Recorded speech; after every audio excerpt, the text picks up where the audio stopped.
into the night. I raise my hand to the fire, but it's no use, 'cause you can't stop it from shining through. It's true, baby, let the light shine through. If you believe it's true, baby, won't you let the light shine through for you, for you, for you, for you, for you, for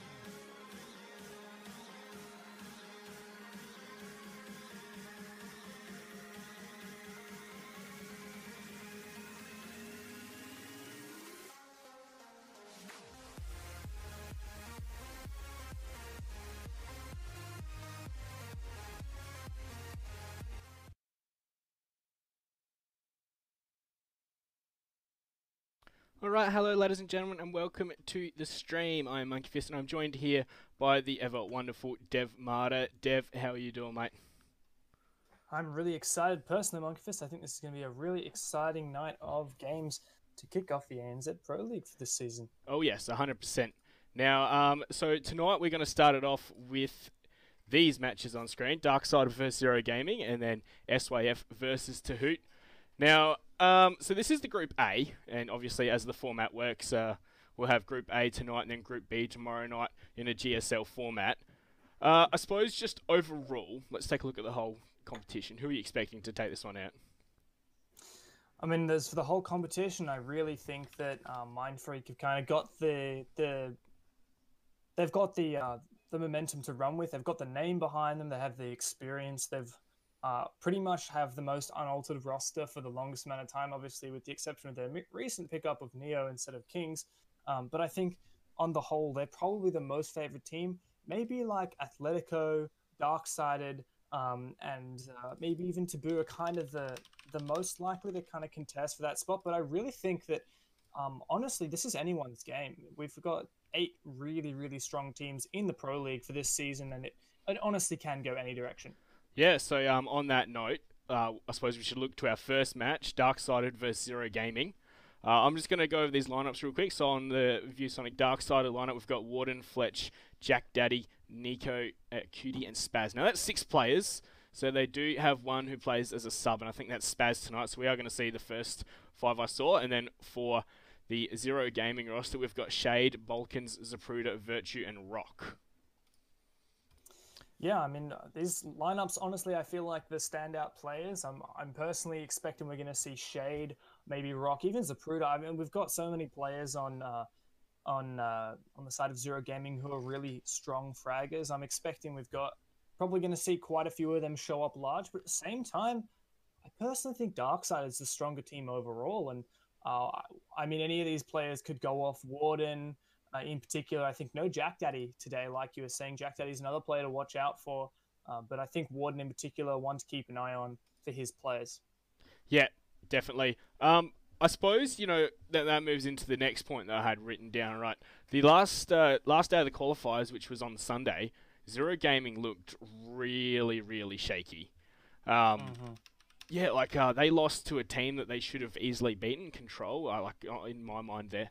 You know, Control are a decent team, but Zero Gaming should be a lot better. And I suppose I'm going to attribute that to the fact that Zero Gaming actually lost one of their players, one of their best players in DOS, and he was replaced by Balkans. But that being said, Balkans isn't a bad player. Like, he's not a bad guy to replace with. Like, I think he was on the original Dead Set roster in the first season of Pro League we had in the ANZ region. Yep. So, well, he's got big shoes to fill, I think, is what you're saying. Yeah, but like honestly, like even at the level he was that like this team played the other day, I still reckon they should have been a lot better. So I'm a bit concerned for this Zero Gaming lineup at the moment. Yeah, absolutely.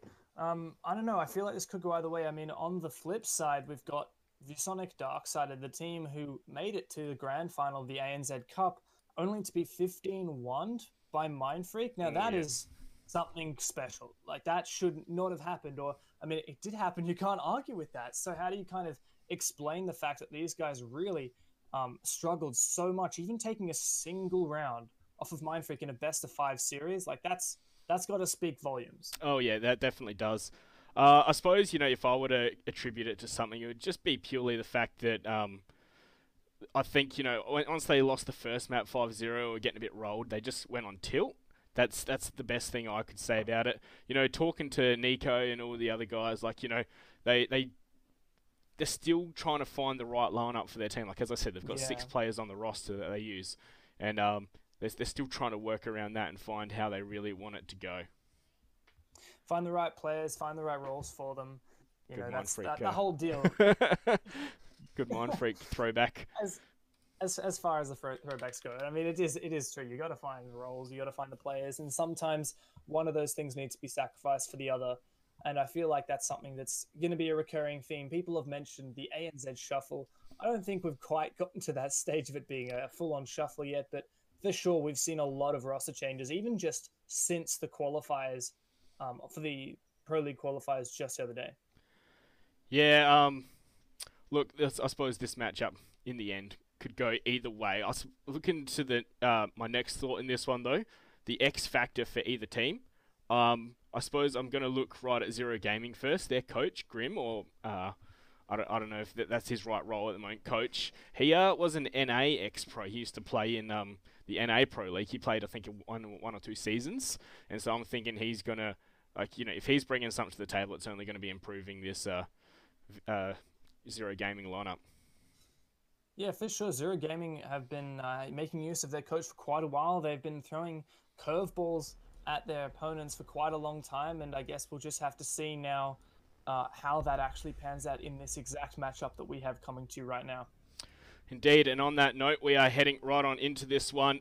VSDS versus Zero Gaming. And we are going to have Zero Gaming starting out on attack. Yeah, absolutely. And Consulate here, interesting one. I mean, Consulate, a map that we've seen quite a lot of, particularly in our region of late, in terms of ANZ Cup, in terms of Pro League qualifiers, in terms of pretty much everything that we've had going for us. And I'm interested to see which one of these teams takes it, because honestly, I think that we've seen... Need to locate and I mean, if you mentioned to me, okay, what are the maps that you'd expect to see Dark-Sided and Zero play on? I mean, I've seen a lot of Chalet, I've seen a lot of Oregon. I'm a little bit surprised that we're seeing Consulate coming out. Not that it's not a crazy pick, but it's not what I would have expected in terms of the top 3. Nonetheless, here we are, defending for Dark-Sided, the top floor bomb site. This is very much a favorite in many people's eyes. I think that the thing that really makes the difference about this bomb site is the fact that rather than it being very, comfortable to defend, it's actually very uncomfortable to attack. And as a defender, that plays completely into your hands, because you just kind of figure out the basic ways that people like to attack it, and then figure it out basically after that, and just directly counter those. Yeah, well, I suppose for me, this Consulate map is one that the old Corvidae lineup used to play, which is, I suppose the core of VSDS. And that's actually how they qualified for the Pro League, being the core players from that Corvidae squad under their new banner of ViewSonic Dark-Sided, of course. Yeah, absolutely. Obviously, it is Warden, Fletch, and Jack Daddy who are those core 3 back from the old Corvidae days. Yeah. And only 2 of them here today, but nonetheless, it's still, I'd say a lot of this is reminiscent of Corvidae, even going to the fact that Nico back in the day actually used to play for Corvidae before that 18+ Pro League rule came out. Yeah. And, now he's slotted back into the lineup once he's made the age. I suppose, tonight, though, we're not going to see that core 3. Jack Daddy is the one that is out. I think I was mistaken when I said that Spaz wasn't playing. So I think Wings in the server right now is who Spaz is. But... yeah, overall... Wings is actually Kirsten's from SYF. Oh, is it? Okay. Yeah, that's actually Kirsten. So that's another one we didn't really touch on before, but I'm sure we'll have plenty of time to talk about Wings as he progresses through this match and shows us how he can fit into this new role. Yeah, well, he has picked up the Jack Daddy role. We will see him a lot on the Mirror's Shade. He's going to open things up. That's Fletch going down over in the meeting room. Nice shot. Why is Shade is so aggressive right now? He's in connector, and no one is really contesting him. Leave it to Shade to just hop up and rappel into connector in between the A and B bomb site. They droned it out. They realized it was possible, and Shade's a confident man. He does what he will.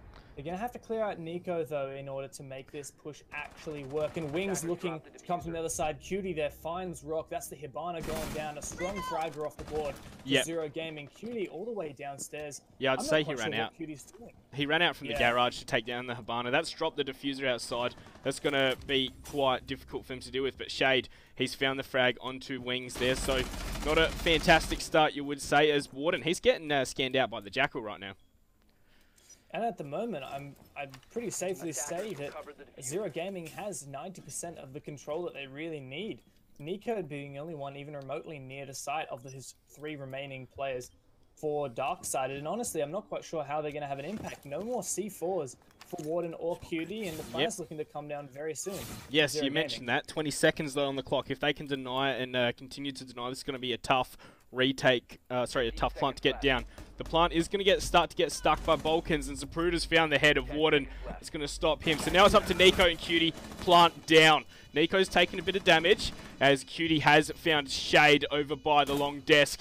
He's surrounded completely though, as Nico's going to find one of Virtue. This has turned it into a 2-on-2. This is suddenly feeling a lot more doable. Shade with, Zapruder with the long angle. Can't land anything, but that is nice. It's now all up to Nico, who's Zapruder's going to finish off from outside with the pistol. Amazing stuff from him in this round. And so that is Zero Gaming taking this first round. Is that a wall bang? It was actually just some nice pre-fire.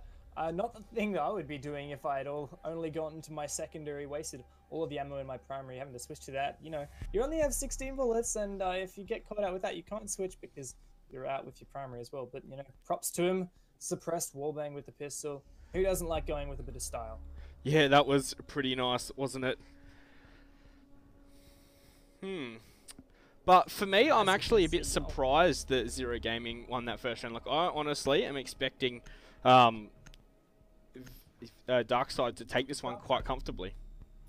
Yeah, well, I mean, we were talking about this before. Darksided tend to be the favorite team here. As you mentioned, you weren't too impressed with Zero Gaming's performance in the recent qualifiers. Yeah. Despite the fact that they managed to get in. Obviously, they did manage to lose a couple of matches against some teams that I guess on paper they shouldn't lose to. For example, Control are a great team, but they're not here in the Pro League. They didn't make the cut. Yeah. And so Zero Gaming really shouldn't be losing to a non-Pro League team. On that note, I think they missed out by 30 points. So, you know, they definitely are getting up there, but, you know, I suppose in my mind, I haven't really seen as much of Control lately as I probably should have, but for me, like, they're probably a tier below the tier that these two teams are competing at. Although, you know, they're well on their way. Yes, yeah, they've definitely been proving me wrong. Yeah, for sure. It's something I've mentioned it before as well, but as you can see, we're going to actually have the first garage defense coming out from Zero Gaming. Not choosing to take the top floor as a lot of teams would, but the bottom floor, in contrast to the top floor, is much more comfortable and safe place to defend, but in contrast, it's also a lot more clear-cut to attack. Yeah, definitely, and we do see that there is a thermite, and that's going off with 30 seconds. That's nicely done by VSDS, not waiting around. No, they are making use of all the time that they have. With their Glaz and their Ying, they've got plenty of utility in order to cover and actually make this plant happen. Of course, it is not a week since the new operators for Operation Chimera are not public yet, and as such, they are not allowed to be played in the ANZ Pro League, despite the fact that they are being used currently in the North American Pro League. So we're not seeing any Lion yet, which is something I expect we'll see a lot of, but we're a little bit behind that just at the moment, still going with the Glaz Ying kind of meta that we know and love/hate. Well, I wouldn't be surprised if we saw a Blitz next. He's obviously a rather interesting operator at the moment. From Zero Gaming, for sure. I've seen them play it quite a lot. In fact, Zero Gaming actually were the only one in the group stage of the ANZ Cup to take a best-of-3 series off of Darkside, and it was on Chalet in Oregon using that Blitz and abusing that Blitz. Honestly, it was fantastic effort from them. They really brought it to Darkside, and Darkside just did not know how to handle that. Yeah, interesting to note on that subject as well that, you know, we're not playing either of these maps as all. That's Balkans from above. The Jaeger on the roam. This has not been dealt with by Darksided at all, and it's going to be to their detriment. It takes a long time to clear roamers on Consulate if roamers play it well, but at the same time, you have to do something whether that's just covering them and being downstairs and turning your guns the other way. But Balkans is about to get into a fight with Nico. Massive potato from Nico. He doesn't manage to find anything. No damage at all. Yeah, not a single bullet and managing to hit it, and Balkans is getting away with another kill. This can't happen. Nico, dedicated flank watches. He's just failed his job so far. And after all this, Balkans still alive, still posing a threat. Yeah, it's pretty poor from Darksiders so far. We have seen in the past that sometimes they're a bit slow to get started. There's Balkans still in the roam, still not even dealt with, and I think Darksiders decided, you know what, guys, we're just going to have to go for the plants. And Nico, he's going to start to stick it, but it's going to be denied. That's Virtue from above. It's now a 5-on-2, 15 seconds. Warden and Cutie need to step it up. It's going to be the shots from Rock onto Warden, taking him on down. Cutie in the 1-on-5. This round is over. There is no chance he can win it from here. He can't even shoot bullets fast enough to kill them all. And that will... Oh, that's nice, but... Oh, and another. But, yeah, he had no chance there in the final seconds. And that was overall pretty, as I said, pretty poor from Darksiders. Not clearing the roamers. Kind of just leaving them, hoping to watch their flanks, and it just ruined them. The round was over with Balkans. That's really all that you can say about that one. Roamers on Consulate can do massive damage, and honestly, it's not that difficult to counter them. On Consulate, you could go for a full roam clear, but it's probably a more effective use of your time to kind of just push the site and then have people directly holding the flanks. But Nico just didn't succeed. I don't know whether it's the fact that he's out of practice, but he just wasn't holding the right angles. He wasn't, didn't appear comfortable with just having the job of, okay, secure the area and make it so that these players aren't going to come back and stab your team in the back, shoot your team in the back. Yeah. I suppose, maybe you can just put it down to a bit of nerves. Like, I've played with Nico a bit, over the last couple of months, I suppose. Just hanging out in his Discord. It's a pretty lit spot. And, I really expect him to, hit those kind of shots. So he's a strong player. Yes, definitely, 100%. Like, he's here. That's why he's a strong player.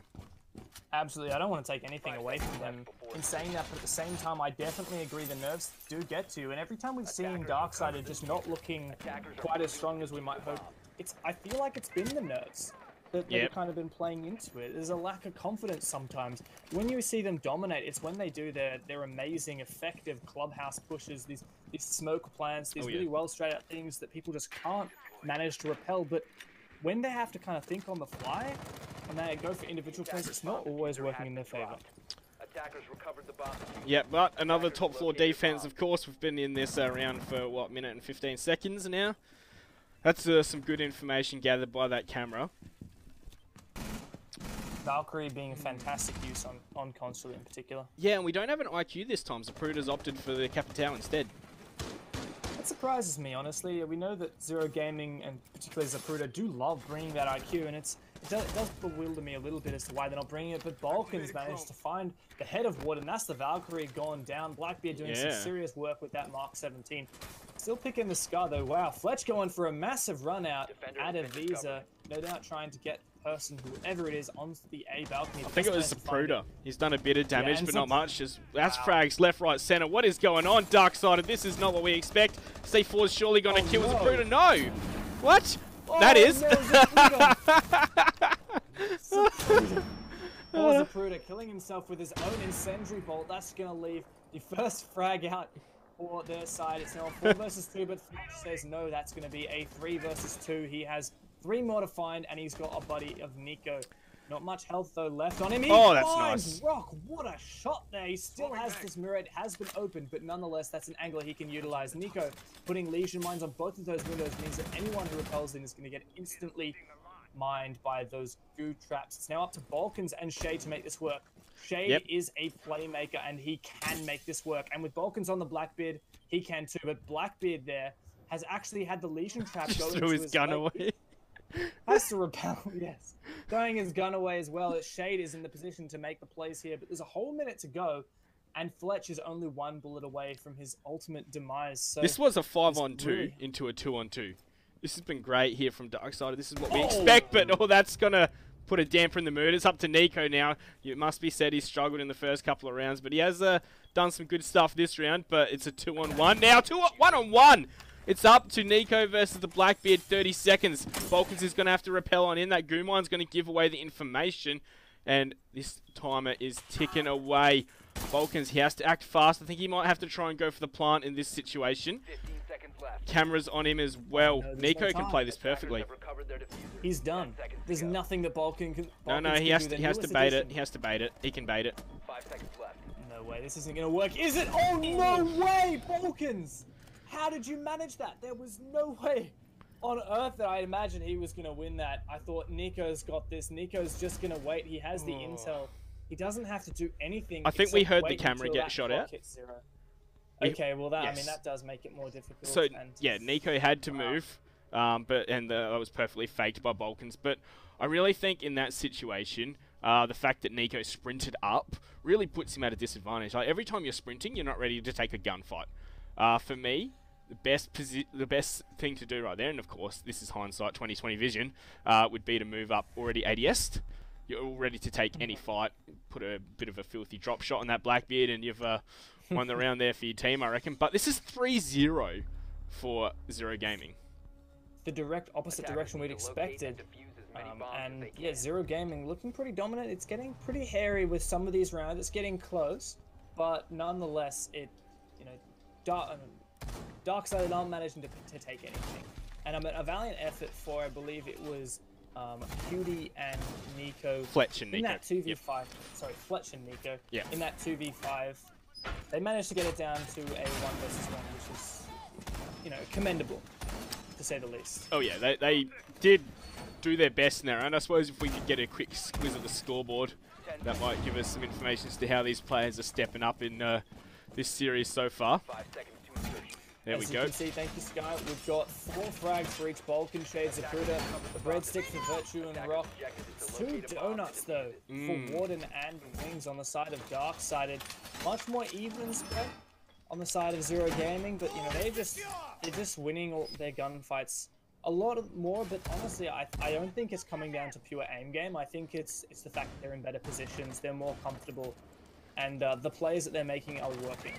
Yeah, well, see, for me, what's happening at the moment is, I expect Warden to be, stepping up a lot more. I think it's okay that Wings is struggling, as he's the new one coming into this lineup, but Warden on a donut, not only donut, but a double donut after 3 rounds, that's not what we really expect at all. Yeah, and like I was saying at the start, Warden's the one to look out for in my eyes. Warden is the playmaker. He uses that 416 on Jaeger, and he uses it, and uses it very, very well. Now, Wings, on the other hand, a fantastic player, but at the same time, he's a flex player coming onto a new team. You've got to learn whatever role that they want you in. You've got to learn the way that you fit into their strategies, and it's a lot of work for a new player joining a team. But Rock actually takes quite a few shots. I think he's trading blows. Whereabouts is that? I think that's with Nico potentially all the way on B. Yeah, windows. he might have been going for a few wall bangs and such. So we do have the Glaz again. Of course, it's going to do some great stuff, holding down angles, and Fletch is going to be entering into the bathroom, and he's lucky to be alive there. A few shots rattled right past him. Managed to take in some ground thus far. Minute Oh, this 20 could do on a the lot of clock. damage. Nico doing the drone. He's found a nice angle there, but Warden's going to get taken down by Balkans. Balkans doing a huge amount of work for this team that he has only just joined. Playing that Jaeger has been demonstrating very high level of skill. Yeah, great stuff there from Balkans on the roam. He has done a lot of work on this Jaeger, hasn't he? He's definitely trying to fill those shoes that Dice had, but the hit's coming on out now. Candela's going off. They're pushing on up. Nico has the fuser, and he's going to plant right in front of this mirror, completely covered in the smoke. Perfect stuff. This is going to go down with no denial. Well, as I say that, Nico's taking damage. He sticks it, and he's taking a lot of damage. But Cutie with the double, and then Wings. It's all up to Balkans, and this 1-on-4. That was instantaneous, and he has got 4 HP to his name. He's going to re-peek outside. That's going to win him that frag. But now they know where he is. Time's against him, and he's going to have to put in some very hard yards if he wants to take this round. 1 versus 3, but they do have to make sure they have eyes on that diffuser. But Wings from the yellow skylight is going to finish off Balkans. Only 1 bullet was required to end that round, and that's Darksided actually on the scoreboard in a 1 and 3. Yep, wonderful stuff there. It's looking a lot like the dark sided we expect. Those frags were fast. 1, 2, 3, 4, just like that. Like I was like, you know, it's looking a bit shaky. They've lost the first frag of VSDS, but nah, they got their fraggers rolling just then and there. Plant down 5 versus 5, and then 4 instantaneous frags, including a nice double there from Cutie on the glass, really pulling his weight on that roll. I think a lot of people it's an interesting role because I think the Glaz role has kind of transformed a lot over time. A lot of people kind of saw him as a Blackbeard comparison, like similar to that kind of role. But in my eyes, it's really quite different. You're talking about a weapon that instead of peeking pretty much any angle and knowing that you're going to win that fight, which is what you do when you're a Blackbeard, Glaz, you are pretty much never going to win fights if they're even fights, because you have one of the worst straight up weapons in the game. Low fire rate, damage comparable to a Blackbeard DMR with much higher recoil. Honestly, you have to abuse that banana vision by having those smokes, and Cutie doing a great job on that role. It's a challenge. Yeah. Playing Glaz is actually a challenge. I mean, a lot of people kind of dismiss it, or all you have to do is, look through smoke and give a little bit. As soon as you don't have smoke, it's a serious challenge. Yeah, definitely. I suppose, it doesn't matter how much damage your gun does if you can hit those headshots, though. So exactly. That's, I suppose, the true hallmark of a player, getting those sick 360 no-scoped headshots. Yeah, and with the Glaz, all of your headshots are one-taps, rather than, it's not an automatic weapon. You can't kind of spray and pray and pre-fire at head level. It's a semi-automatic weapon, and it takes a lot of work to actually land those headshots. Indeed, Balkans, he's exposing his body quite a lot there, repelling on the windows. That was a bit worrying. But Virtue here using this T95 LSW also to make some holes. They're just trying to establish a crossfire onto the B site and the constant room itself. Well, what we saw Zero Gaming do the other day that I actually really liked, they would reinforce those walls and leave the walls heading into bathroom completely soft. They're saying we can give you bathroom, but you're not going to be able to establish that crossfire. Oof, but there we go. Ooh, nice. Shade, he's doing quite well fragging on this thermite, hasn't he? The fragmite, if you will. And as you say that, Fletch takes him down. Fletch has been going crazy on the runouts from Visa and now from Lobby itself. And that's not only the thermite down, but it's also the diffuser down outside. And they're going to have to go and figure out how they can go and retrieve that and not waste any more time, because time is ticking along and there's not a huge amount of control of the map taken for Zero Gaming. But there you have it. Virtue is going to do the first bit of work, taking down Wings with that T95 LSW. If they know that there's still one inside of Cubby, inside of B site, that's going to be their high priority. Nico here has to be their first priority to take down. Yeah. Because not only is he in a difficult position, but his utility is going to aid him so much. They could do it so easily as well. They have a Capitao. They can shoot out the top and shoot a few arrows through. Fletch trying to get aggressive. Zapruder's going to punish that. Nico, however, will reply. That's Virtue. That's the Ying off the board. So once again, Zero Gaming are in this kind of really weird push that they're trying to pull off, even if they're at the man advantage. And I think Zapruder needs some help. Yeah, absolutely. I mean, honestly, Nico here being allowed to play such an aggressive position, this shouldn't happen. But Cutie finds a frag. He free fires around the corner, finds Rock as well. And Zapruder, poor Zapruder, is stuck inside of the map. Oh, that's very unfortunate. Yeah, contact has been made, and I don't think we. 2 versus 2, and Zapruder, this round is over. There's nothing that Zapruder can do, unfortunately. So we're just going to have 15 seconds here of not much. Yeah. But I mean, aside from that, it's only one player off the board. Like, yes, that's significant, but strategically, Zero Gaming lost that round anyway. Operators, you have run out of time. As far as a rehost goes, I really, from what I understand of the rules, it's a no because of there's been contact made and it's less than, 45 seconds, a minute or whatever it is. Yeah. So I mean, that was, but of course, admin glitch call. happened when it was, obviously. The admins know what they're talking about, but we're just going to continue playing the game because, as far as we know, that does not warrant a rehost, and that round will count as far as we know. It's up to Zero Gaming to dispute that with the admins. Attackers need to All right, then, into this next round, and it is going to be Zero Gaming heading back downstairs. They had so much success here. Balkans did a lot of work on their roam last time, and yeah, they're looking good to replicate it. Yeah, that was pretty much the... Oh, nice camera there from Shade. Yeah. Thank you, Fleet, on the observer camera. I mean, Sky. Sorry, it's Sky. Thank you, Sky. A little bit of a Fleet.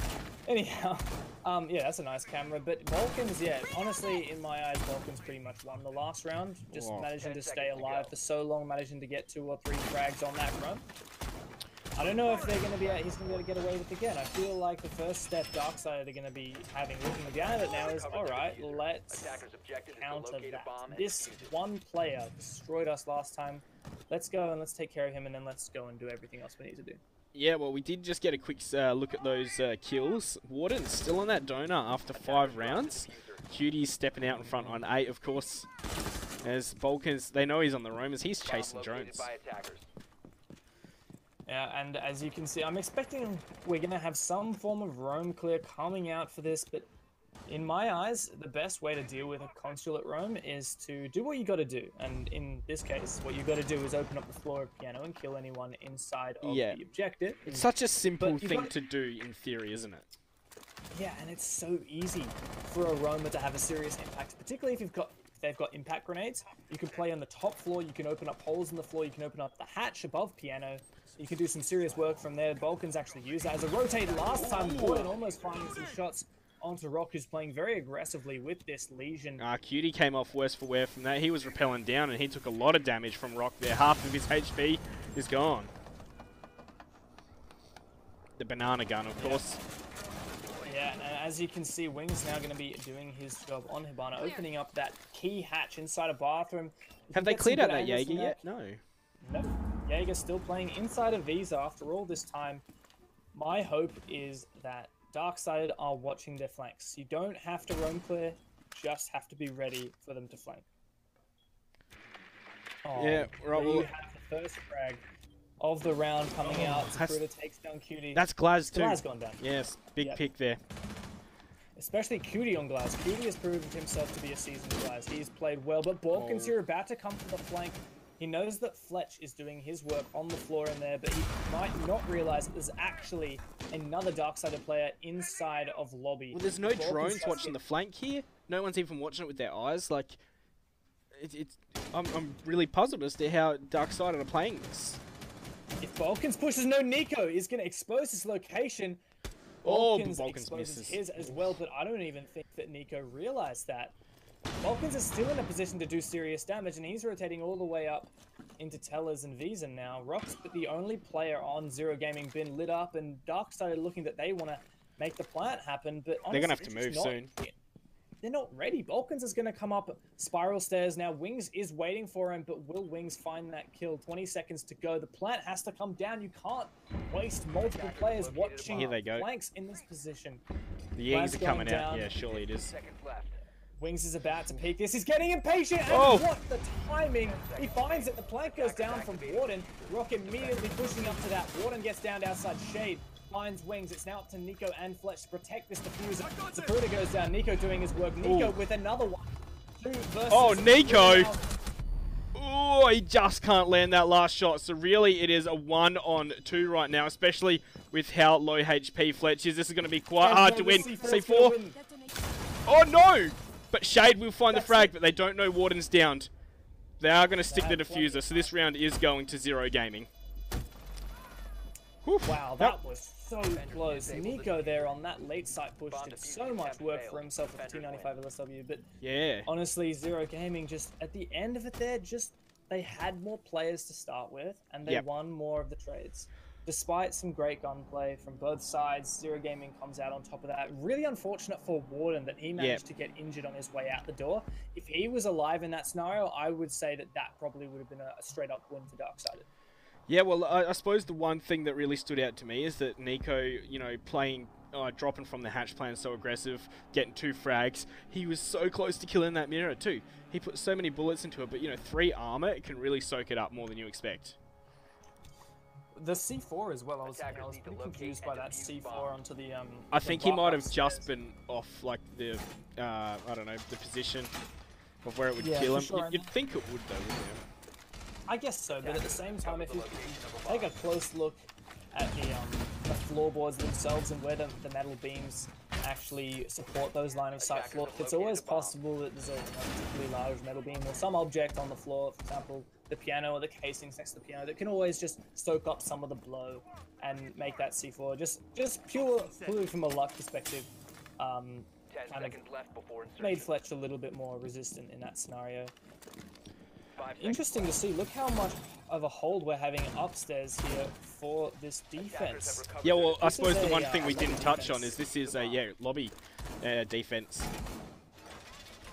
A lot of different ways that teams decide to interpret this site. Yeah. You have so many options. As you can see, Fletch being at that spot, Nico is going to throw an impact down. That is kind of 101 of lobby defense. Back to the the casual strats. Casual strats, yes. So obviously Zero Gaming's first protocol will be to take this top floor, deny any of that vertical control that VSDS are trying to establish.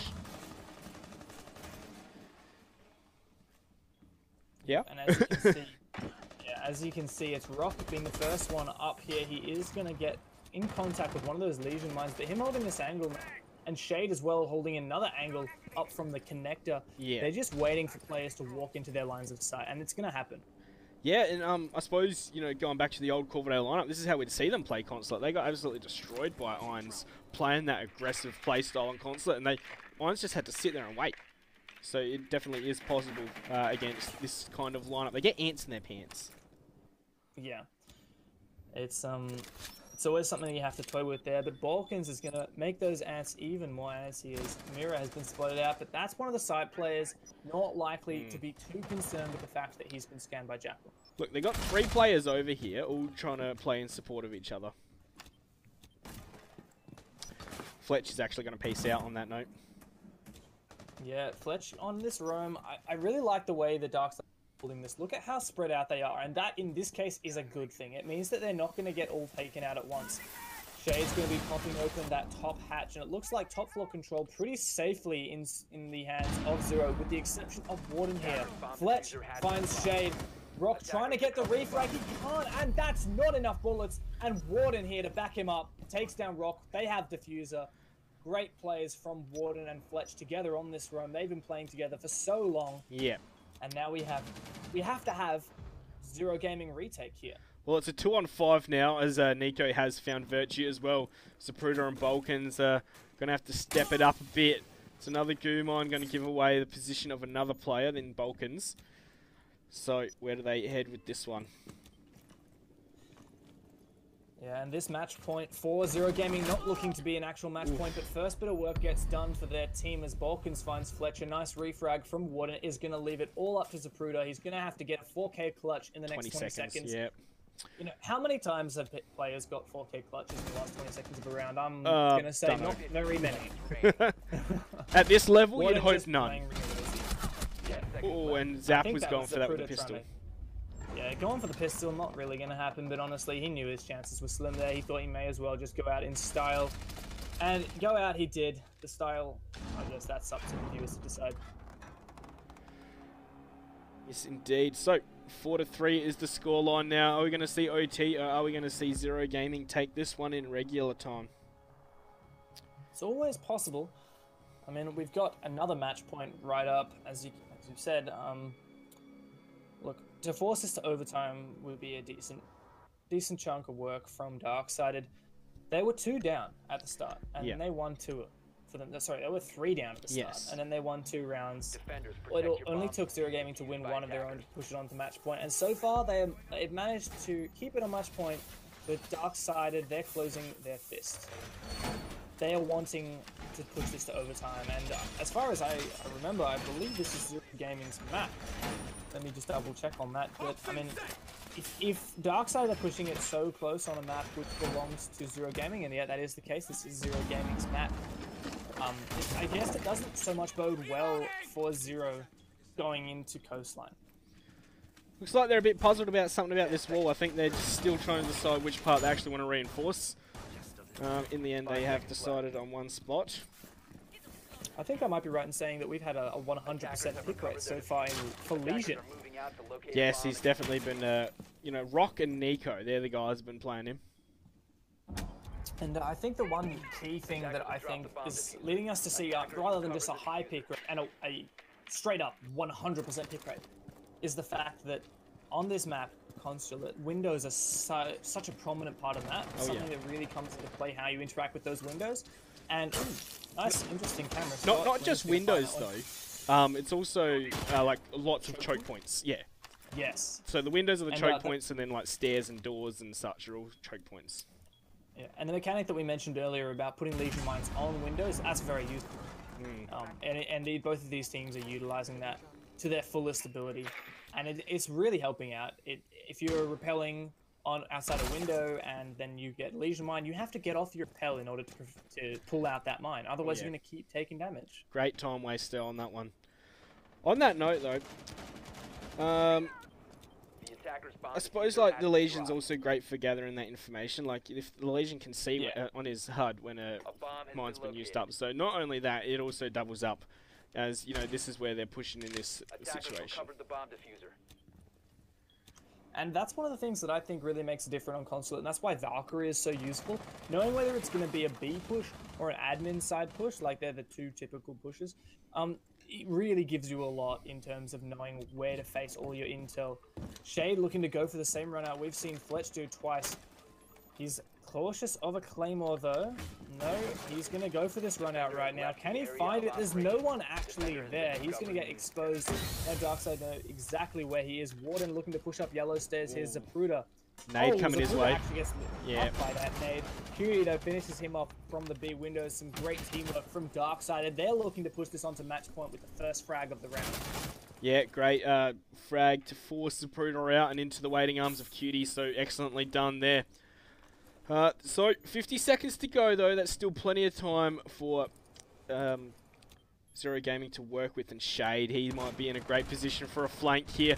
I don't think Warden has any idea that this is where he is, and that shot is going to give away that information. Shade's a playmaker. He Rock's can make been this down. work, but Polkins is going to win it anyway. Warden, Rock has been down as you said, but Shade using a C4 is going to give him away in sight. Nico actually hitting an Ella mine there. Shade doesn't realize that he's inside. The calls need to come out. Where are he's planning in the open. He's in the smoke. But yeah, I don't think they know his exact position. Plant is going to be confirmed, as we are going to see Wings find another one. So it's off to Shade in the 1-on-4 now, as Rock has been downed. This is not impossible, but this is going to be a tough ask. It looks like we're going to be seeing overtime. That's a great way to start this off, though. That's one going down. I think Shade may have seen the arms of the Glaz here, but they have no need to peek. He just has to try and wait for the defuse to be attempted, as Wings are going to confirm that kill on Rock. So, Shade, he's going to spot Wings. Okay, getting a bit aggressive, but surely he's got no time right now. It's almost impossible for him to win it from this position. Yeah, they're not going to peek him. They don't have any requirement to, and Shade's just going to check everywhere, trying to pad his stats, get some frags. Can he? Pad his stats he does, as he gets 3. But on the whole, I really felt like a move needed to be made, honestly, to make that work a little bit better. I mean, he needed to move towards the diffuser. I mean, yes, that's what they're hoping for you to do. They're trying to trap you and kill you on that spot, but really needs to happen. You can't just kind of keep running around trying to search for frags, because honestly, a really strong team's not going to give you an inch. And Darkseid it actually did. They gave him 2 kills, and even at the end a third. I think, like in that situation, right? It's a 1-on-4. Bombs, diffuser's ticking away. I think they're pushing him 1 by 1, but they're not pushing him like sillily. They're pushing him spaced out to make sure he's keeping distracted from the diffuser. Do you know what I mean? Like, you know, it's that classic example of a 1-on-1, and where it gets to that point where, you know, he has to stick the diffuser or not, you just push him anyway. And if you die, he's not going to have enough time to finish off the destruction of the diffuser anyway. So it seems like, you know, they were delaying him perfectly by pushing him at the right time. But let's take a look at those frags, hey? Shade's reached up to 11, but it feels like a bunch of those last round might have been a bit meaningless. Yeah, I've spoken about this a little bit before on previous casts, but yeah, having a look at the scoreboard can sometimes be a little bit of a bit of a skew on what the reality is of how people have been performing. Because obviously, in comparison, their Shade managed to get 3 kills. They weren't particularly important kills. So, those kills don't matter at all unless you get all of them and manage to defuse. Yes, I remember Kazza saying it nice and harsh. Like, you know, if you don't clutch out the 1v5, you might as well have not gotten any. Exactly. Yeah, I mean, and it's harsh, and you want to feel good about yourself when you say, oh, I got 4 of them, and I almost defused, but, you know, it was alright. But when it comes down to it, it's the round. That's what matters. Do you win the round, or do you lose the round? And right here, we've made it to overtime, because Darksided have managed to clutch that last one out, managed to rather just dominate that last one. Now it's an overtime, 1st to 6. We're gonna see. I think this can go either way. Honestly, we've seen rounds traded back and forth, but Virtue is gonna find Warden and Balkans onto Fletch. This is a very strong start for Zero Gaming. Yeah, well, last time getting 2 frags, that can't happen. Last time, I think we're seeing VSDS go to this bomb site because they dominantly won it last time they defended up here. But this is not a great start. Of course, it's well, that's a great, you know, slow start. Yeah, as you can see, Nico there finding the first kill for his side as Virtue falls. That's the buck. Virtue's already done a little bit of work. They've got free bomb site control here. Zero Gaming, they can move in. Yeah, heading straight on in Shade, going for the plant. Nico trying to pretty fight. Is he going to find the defense? Oh, he is. And he does. 1 kill. That is significant stuff, but the Vault animation makes him have a little bit of a difficult time there as Zapruder managed to find him mid-Vault.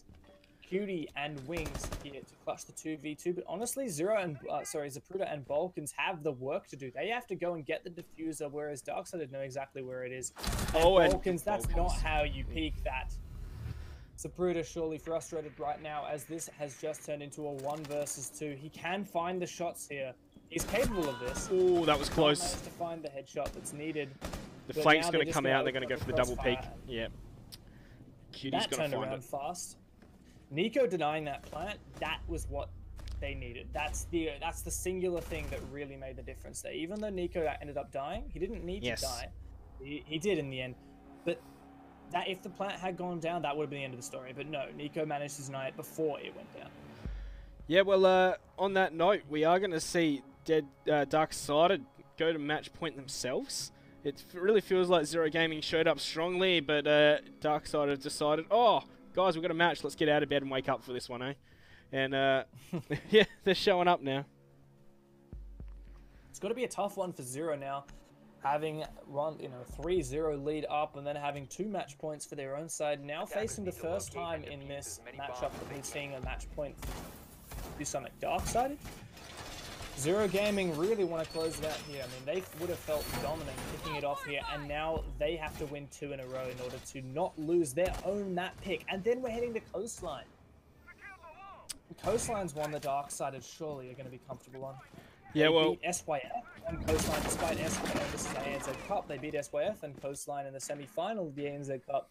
SYF had no chumps on Coastline, so Darksided really know their Coastline as well. So Zero Gaming heading on after this one really. They got to feel like they were going to win this one, honestly, especially since the deciding map is Clubhouse. And Clubhouse, I'm just going to straight up say I think favors Darksided. So you say if Zero Gaming want to win this, they have to win the first 2 matches? That's in my eyes, yes. I mean, if there's any team in the entire Pro League to ever surprise us, I think it's going to be Zero. Zero have done some crazy stuff and they've looked very dominant in the past. But so far, we're just not seeing that side of them spring to life. Well, what's interesting for me in this round is we are 30 seconds into it right now. Warden on the Blitz. I like this kind of push. I'm not really sure what they're doing. They're trying to he's solo pushing the roamers, yeah. He's got to have a buddy to do this. There are so many long angles, but Fletch catches Balkans off the rotate. A really great job there from Darksided. They know that Balkans was running the exact same place every time. Balkans did so much work in the previous rounds, but Darksided looking like they have improved their form and they're back onto it. And that doesn't bode well for Zero Gaming to defend themselves from this first best of 3. Oh yeah. It's looking a bit rough for them. Nico point against them. Oh, he's opened up the hole to look down that hatch that he had last time. I like the angle he had. It was very nice. So he's going to try and hold down into the kitchen right now. I think was someone behind Warden right now? As Shade moved back to side. I know he was playing in the archives. Wow. Ooh. Shade and Warden He's on his bike. directly past each other. A trade comes out. Warden finds Shade, but Rock finds Warden in reply. The Blitz falling only for 1 kill. I personally would have liked to see a little bit more patience from Warden. You can see Virtue wants to take this fight against Nico here as he he's going to find him but can't land the damage. Neither can. That's not enough, and both players have gone low but not finished off at all. There's a minute to go, and this push has been great from Darkside. They've completely changed it up, and they're looking strong, but Rock, he's holding the long angle to support his teammate hiding in security, as we are going to see some more damage get done in reply on to Nico, and Wings as well. There goes Zapruder finishing off. And the Candelas have come on and out. Nico pushing up. He's going to take down Zapruder, but he's going to keep pre-firing and start taking damage from the Legion mine. He has to let go of it, but Cutie, he's found one. It's up to Virtue, 37 seconds, and they know he's stuck in this security room. Who's got the diffuser? Surely Nico is planting that, or will be in just a moment. There's a smoke grenade coming out to deny some of the positions from Virtue. He's going to be seen and finished off in the end by Cutie. That's Darksider coming back from 3-0, down 4-2, down to take it 6-4. Yeah, that's the first map down. Consulate, Zero Gaming's map pick, falling in favor of Sonic Darksided. I think that after a 3-0 lead for ZG, I don't think people had expected it to go this way, but Sonic Darksided doing a great job for themselves. Yeah, look at that. Cutie on 14. Shade got to 11, but that wasn't enough. Him doing all the heavy lifting. Of course, you know, we said the last time we saw Cutie with, Shade with those frags was after he got those 3 that were, as we say, practically meaningless in the fact that he was the 1-on-4 or whatever. Yeah, but nonetheless, that was a great start here for the Pro League through ANZ, but honestly, I think things are looking a little bit dire for Zero Gaming. At the start here, we did put our money on, I mean, you and me having a chat, we put our money on Sonic Darksided. Yes, 100%. So, I suppose you can say that it just did take a bit for Sonic Darksided to wake up. You know what I mean? Like, as we said, they started off poorly, they weren't clearing their roamers, but towards the end of it, we saw them absolutely start doing those kind of things. Clearing those roamers with the blitz was nice towards the end. And, yeah, they just woke up and started doing what they had to do, started doing what they probably practiced. They did it very well as well. I mean, my observation of that last round with the blitz and the cutting off of rotates, I don't think that was a rehearsed strat. All right, Warden goes blitz, you hold this angle, you hold that angle. Yeah. I don't think that was how it happened. I think it was honestly just, all right, you know, whoever's IGL, I believe it's Fletch. All right, why don't we get Warden to push the roamers, and we're going to hold the flanks, and then they're going to flash into us, and we're going to deal with Balkans in the first 1 minute of the round. And then we're never going to have to worry about him again. Yeah. Well, I suppose we should look towards the next map, Coastline. So you said, or I suppose we both agreed, pretty much another one that's in Zero Gaming's favour. Yeah. I feel like this is going to be a tour. And I don't want to use that in any way to kind of discredit the prowess of Zero Gaming as a team. They're a fantastic team. In fact, they were the only team in ANZ Cup in the group stages to actually take a best-of-3 series off of Darksided. Yep. But I just don't think they're at their form, and I think they can be an inconsistent team as well. They have some great things which I really admire. They use their eagerness to adapt new strats. Like, they were the first ANZ team to really use the blitz as much as I would have expected, but that was DOS. DOS is no longer on the team. And you feel like DOS was like the standout fragger for Zero Gaming, would you say? I feel like DOS and Shade together really did the work, and now kind of it's all coming up to Shade to be the one to, you know, make the plays. I feel like that's not really it doesn't suit their play style. They've got their play style, their success revolves around this aggression, this incredible aggression, and all the plays that they make, and these interesting and unexpected things that they do as individuals or as a team in terms of their strategies. And Shade being the main one trying to go for those players, it's I mean Balkans did a good job, but honestly Balkans didn't do anything crazy unexpected. He didn't do anything that I would say is particularly distinctive of Zero Gaming. Balkans just roamed up the top floor and Darksider didn't punish him. Yeah, yes and no for me. Like, I really feel like at the higher level of play, those playing as a frag or playing aggressive can really break down. It has to be a whole concentrated team effort. Like, especially on a map like Consulate. Like, if you're going to be doing a run out, you're going to make sure that you know that you can run out safely. You're going to make sure that, you know, if there's, you can get the refrag and the likes, of course. And you know, I remember hearing the Brazilians talk about it, like they had a name for us, which meant something in Portuguese, that, you know, and they all would aggress all at once, all together, and like, like I think that's probably the best way to employ it at this top tier level, and we didn't really kind of see that from Zero Gaming, did we? Like they just decided to play a bit solo sometimes. Yeah, like I said, I feel like their solo plays is kind of the thing that really made them. But the thing is, they had an entire roster of players who would make those solo plays. Yeah. And when they would do these unexpected things, they do them as a team as well.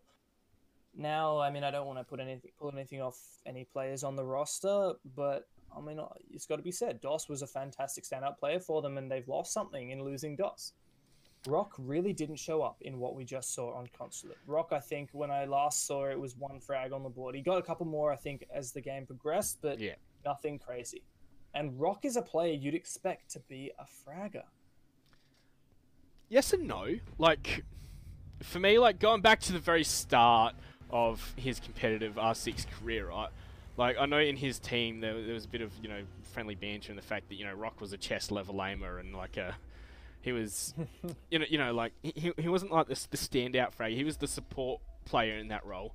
I think he's just kind of had that view taken of him because he has been, like, playing for so long. And so people think he must be a great fragger. But for me, that's not where Rock's strengths lie. Like, he like understands the game at a very minute level, and like, you know, he's just been around it for so long, been a competitive player for so long, he just gets it.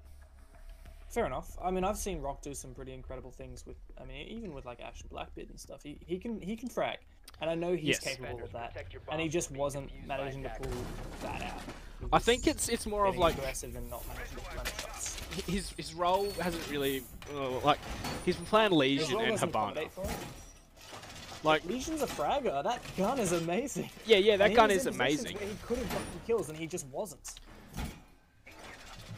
Like, I don't think you can just pin it all on Rock though. Like, no, for sure. That's why I said I preface this with I don't want to have a go play. I just think that like I was saying, I think that the thing about ZG is that they have all these players who will make the plays and get frags from it and turn the tides of the rounds because of it, and they didn't manage to do that. Not largely. I'm interested to see though. Look at this setup right now. This is going to be a heavy vertical play setup. They're trying to counter the typical VIP push with a third.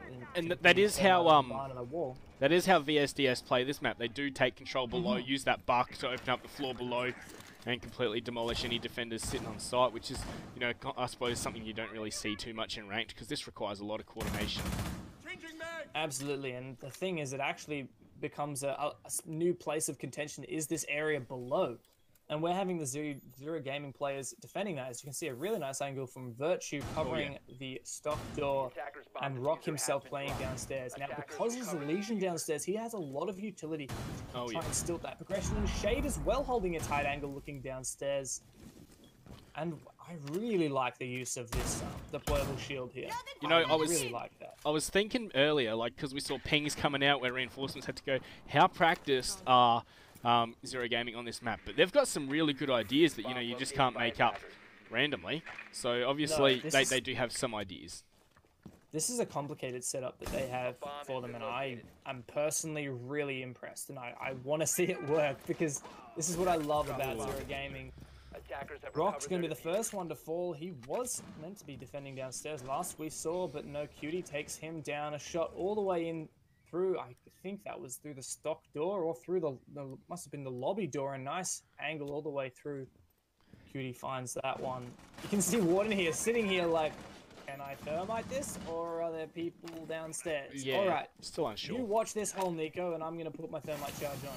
Virtue, no time to bandit trick. He's going to be in this little nook right here inside a penthouse. As soon as people call out where he is, he's going to be in a world of hurt. Yeah, he's, you know, hoping to get one at the most here. I feel if he gets two, that's insane, and, you know, Darksided have been a bit silly here. But here's Balkans. He's gone for the snake flank. He's going to make sure he can prone and get under any vision that they might be holding to watch their flanks.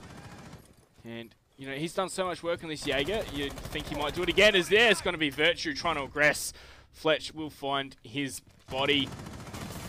Zapruder trying to play behind the mirror, has been droned out, so they're aware of his position as well, and they're surely going to be hoping to go for the plant. 30 seconds to go, so we can see the smoke deny this. First Beauty's going to come on out, and there's Balkans on his flank. He's found Nico. He's going to get traded on out there by Warden, however, as that's just the fuse that dropped on the bomb site. Shade trying to play aggressive up onto where the holes were opened up earlier. This is looking shaky right now for Darksided, as the diffuser has gone down, however.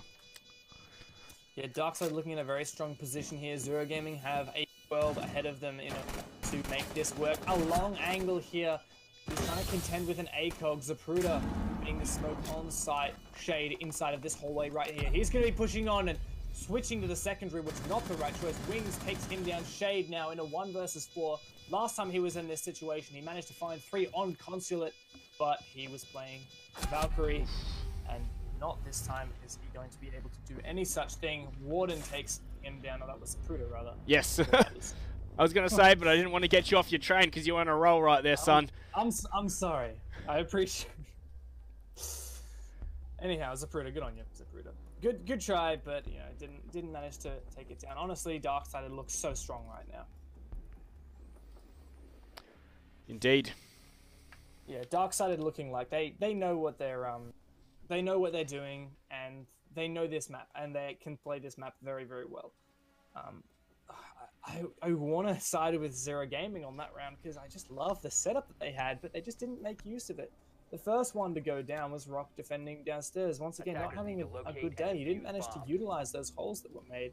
And in the end, the fairly established strategy that Zero Gaming decided to employ didn't really get taken advantage of by their own side. Yeah, it was a nice idea, but the fact that like Rock was trying to play solo, he had like support from above, but that really didn't come into factor at all. Yeah, I definitely agree. Bomb located by attackers. Heading on here, we're going to be seeing actually a hookah and pool room defense for Darksided. I really like this choice here. So it's actually, in my eyes, when we were casting the ANZ Cup Finals, it was the singular reason why Darksided managed to steal this map away from SYF, and it was because on match point for Darksided, they had both bomb sites unlocked, and instead of going penthouse, as SYF would have expected, they went hookah. And it meant that the entire specific strategy that SYF had designed to try and take hookah, they couldn't do because they didn't have the right operators. They didn't have the blitz that they were using. And right here now, I don't know, that it could work in that same way, but this is another team we're having right here with Zero Gaming. Shade getting so sneaky. He does this. He just heads on through, but he's going to reveal his position. Rock, though, finds Wings, the newest player for Darkseid, off the board so early.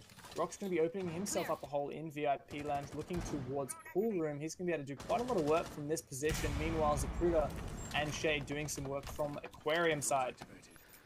Yep, drone's going to come on out, see what they can spot. So that one's not going to last long for Rock. And that angle is going to get shut down by Warden. Rock was not ready for that.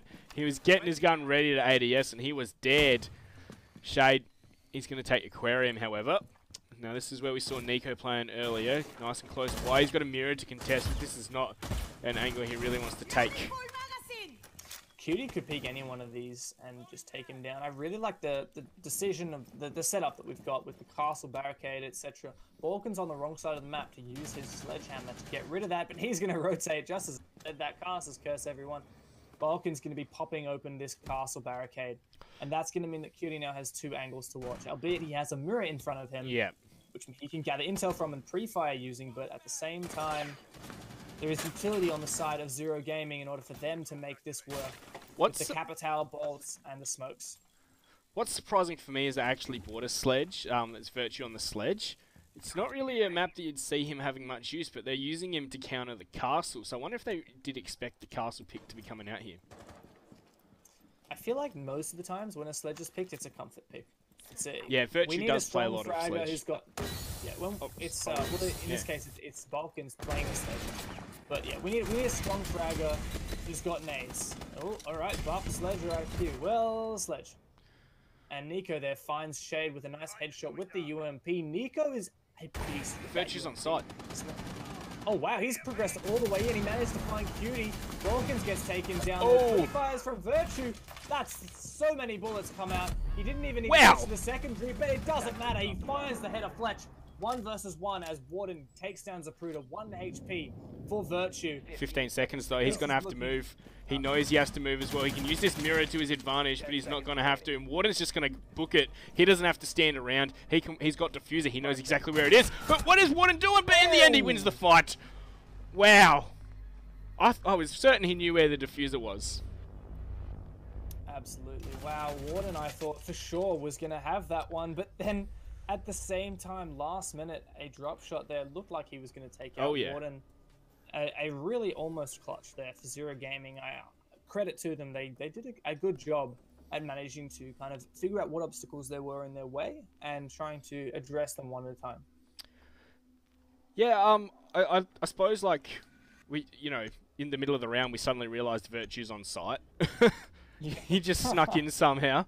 And he got a nice kill on the Cutie, pre-firing down to behind that mirror. He got tons of pre-fire onto who I think was Nico, and then he got a pistol kill. Like, Virtue did lots of work that round. Yeah, absolutely. I definitely agree. Now we're going to be seeing Zero Game switch up their site as well. So they actually lost the penthouse site, but they've said, all right, let's change things up. Let's go for the other site. Once again, we're seeing this mirror inside of the hookah lounge looking towards Aquarium. Now, this is typically most people in the high competitive play push from the Aquarium side.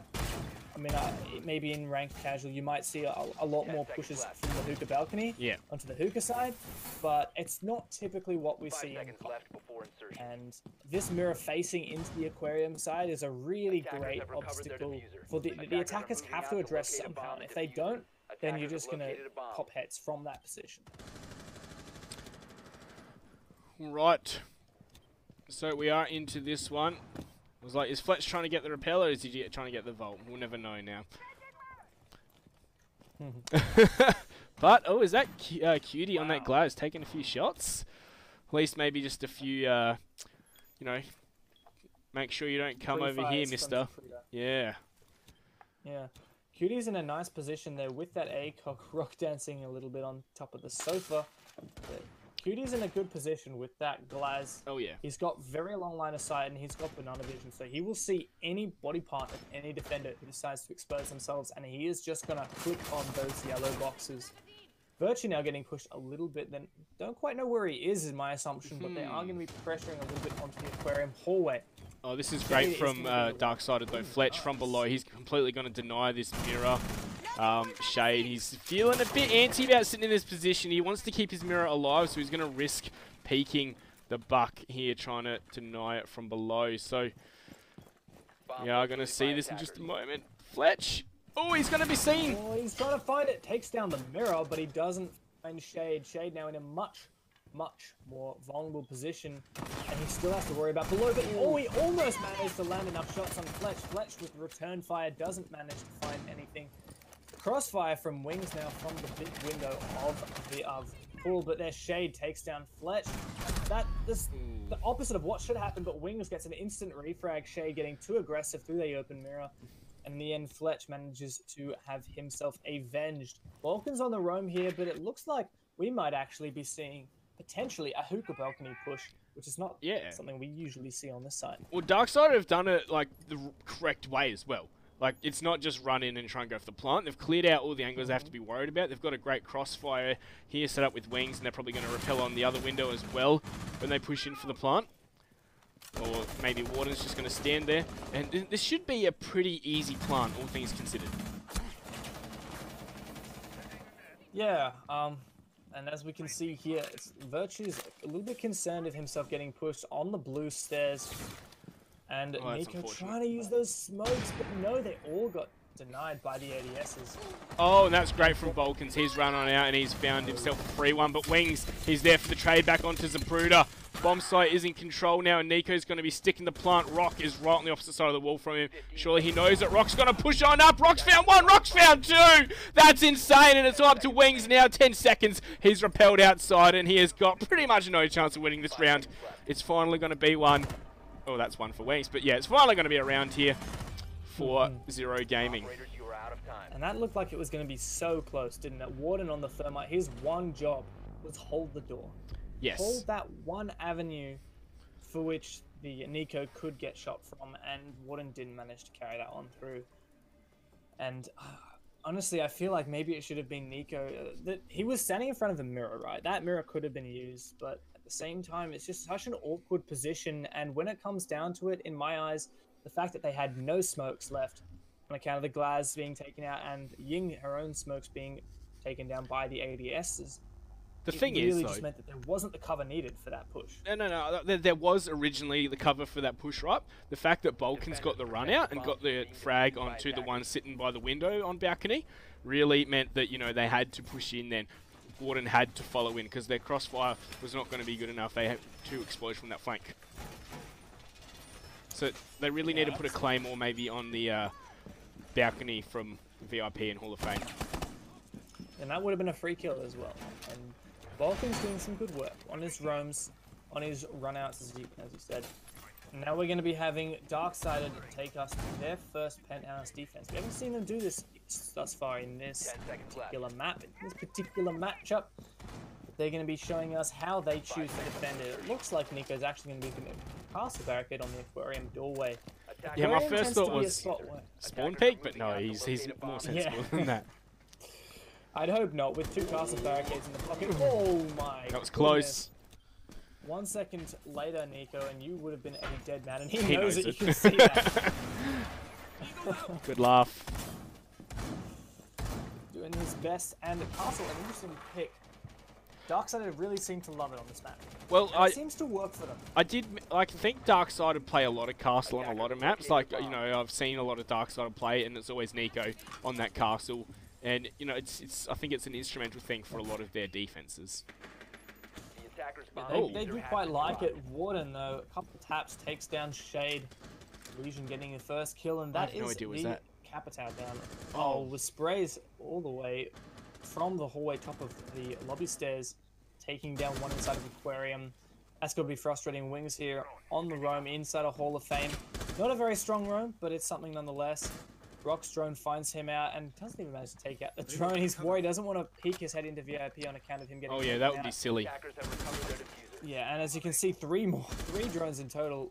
He only managed to find one of them, but he's about to meet some contention there. Oh, well, there's some bullets coming at him from the balcony. He's in a very exposed position still, but he's going to hear that castle back here. He's going to feel tempted to run out. Oh, but he can't get the vault. It's not a one-hit vault. He wants to do it. No, he's not gonna. He's going to push now. Rock is going to find it though. Yeah, Rock winning that fight. I feel like that really shouldn't have happened. Wings should have been ready for it. Rock has been taken down very low. As you can see, Balkans now droning into sight with 3 players from Zero Gaming. 3 of the 4 remaining players looking to push into the master bedroom. They don't have a thermite, but they do have a Hibana if they choose to open up that hole. 1 frag grenade left for Balkans as well. There's a lot of utility to work with. He has to deal with these mirrors with a frag grenade or whatever they choose to use. But if this mirror is allowed to stay here, that's the round. Oh, that's almost the round there. I think that may have been a misthrown grenade. They have anything else to work with? Maybe this the mirrors. Do the trick. Oh, that's great. Oh no way! I thought that was going to take out the mirror itself, but Zapruder finds Warden here. Flashbangs from Ying are going to be coming out. Zapruder now has to get back and start pushing the site. 3 versus 4 for the defenders. Fletch finds one, make that a 3v3. Balkans is in sight. He takes down Nico. Yep, Zapruder's got diffuser in hand. He has to get in and start planting. very soon. 15 seconds on the clock, of course, as shots coming out. And Balkans is going to find another one in his advanced position, but Cutie's there for the trade back onto Rock. Cutie is going to try and take down Balkans, and now he just has to deny the plant. Sapruta's going to stop planting though, and Cutie, he's going to take the fight but not win. Pistol, and Cutie's just going to try and stay alive. Round's going to time on out, and that is Cutie with a massive 1v3 clutch there. Absolutely, what a fantastic job from Cutie. Effectively a 4K there for him. Some fantastic stuff, really. And at the end there, my heart was pacing. I thought, is he going to get taken down? Is the Thatcher going to get this kill? But no, you saw Cutie drop to the floor, hide behind that little concrete bedstool. I thought he was going to drop the hatch, but no, he couldn't even move that fast. He's a very slow operator, being on near a 1 speed, but he managed to get it nonetheless. Well, that was a good play from Cutie, but I'd have to say that that round was thrown by Zero Gaming rather than Cutie just stepped up massively.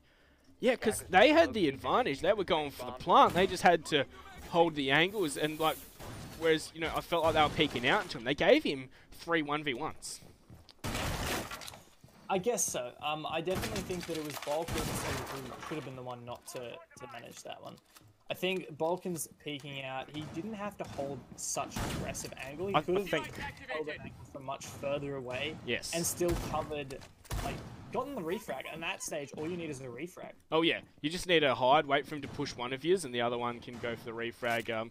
I suppose if he pushes Balkans first, Balkans can take the duel, in which case the planter, which is Zapruder, can stop the plant and take the fight, whereas if he tries to deny the planter, Balkans just has to shoot him in the back, and that's the easy round. Exactly, so that's why Balkans would want him to take the fight with the planter rather than taking the fight with himself. In the end, though, Cutie took the first fight, and just basically being a one-on-one with the planter is such a strong position for yourself compared to being a one-on-one with anyone else. Yeah, I also like, you know, Balkans. He got like 2 good frags. He was instrumental in the entrance onto that bomb site. Maybe his blood was racing, heart was pumping. He was like, yeah, I'm gonna, you know, take some fights. I'm feeling invincible right now. But you know, he's not. He's not invincible, and Cutie showed that with a great clutch. We're going to be seeing not Darksider. We're going to be seeing Zero Gaming return to their penthouse defense, showing us their quite interesting and different interpretation, the way that they have these holes in VIP, which we know, as you said, is the way that Darksider like to push this, and those holes are a direct counter to it. But last time, Rock getting taken out early, and there was no presence below. They didn't manage to make use of those holes. This time, Rock, with 1 minute off the board, he's still alive. Well, it looks like Balkans is trying to set up in a position to assist him, but not just be the only point of contact. Like, they're still spread out, but they're you know, close enough that they'll be able to reply in a couple of seconds. Fletch dropping into the middle of the map, into Garden. He's actually in a little bit of a precarious position at the moment, as he has to watch all sides. He's going to be peeking into it, but Rock, what a narrow angle. He finds that, and Fletch falls. That precarious position being at the end of him. So the fact that Balkans is here has really stopped Darksider from setting up a crossfire and pushing Rock. They're left to taking the one-dimensional fight, and Rock just wins that easy as you like. I'm disappointed to see Darksider doing this at 1 at a time. They pushed Fletch in first to be the first one enter. There was no crossfire, there was no refrag, nothing. The rest of Darksider were looking at the other side. It looks like Wings has decided, all right, let's go for a south side push from the white stairs. Well, one thing we haven't mentioned. Well, Balkans is dead, but one thing we haven't mentioned is that was the buck that's off the board. Buck's so important for this push from Darksider, and Zapruder, he's found the shot onto Wings, so that is the Hibana going down. This thermite charge surely isn't going to get denied a second. Well, I was going to say surely it's going to get denied a second time, but no, it hasn't been, as Rock will find the head of Cutie. It's now up to Warden and Nico in the 2-on-4 Virtue. So advanced to Shade, he's found the one onto Nico. Warden's going to find Virtue. Can we see another clutch coming out from Darksider? Probably not. No, we're not. Rock has found Warden, and that is the round. As Zero Gaming put themselves the second one on the board. This is a close one. Yeah, well, you said... It's much closer than I'd anticipated. You know, I did see in the chat, Dills says Coastline is bread and butter for Darksider. Yeah, that's what I was saying as well. But at the same time, Zero Gaming managing to keep up at least they're looking like they're getting pretty close. 3 and 2 Yes. is a pretty comfortable position for them to be in. They're still in this matchup. Obviously, the first map that we saw these two teams play in this best of 3 series was Consulate, which was picked by Zero Gaming. Zero Gaming lost that one. We're now on to Darksided's pick, and you know, if the Defenders, pattern protect hold, your bombs from being if defused by Darksided attackers. kind of, if the expectation here is that Darksided wins this, right? And that's a 2-0.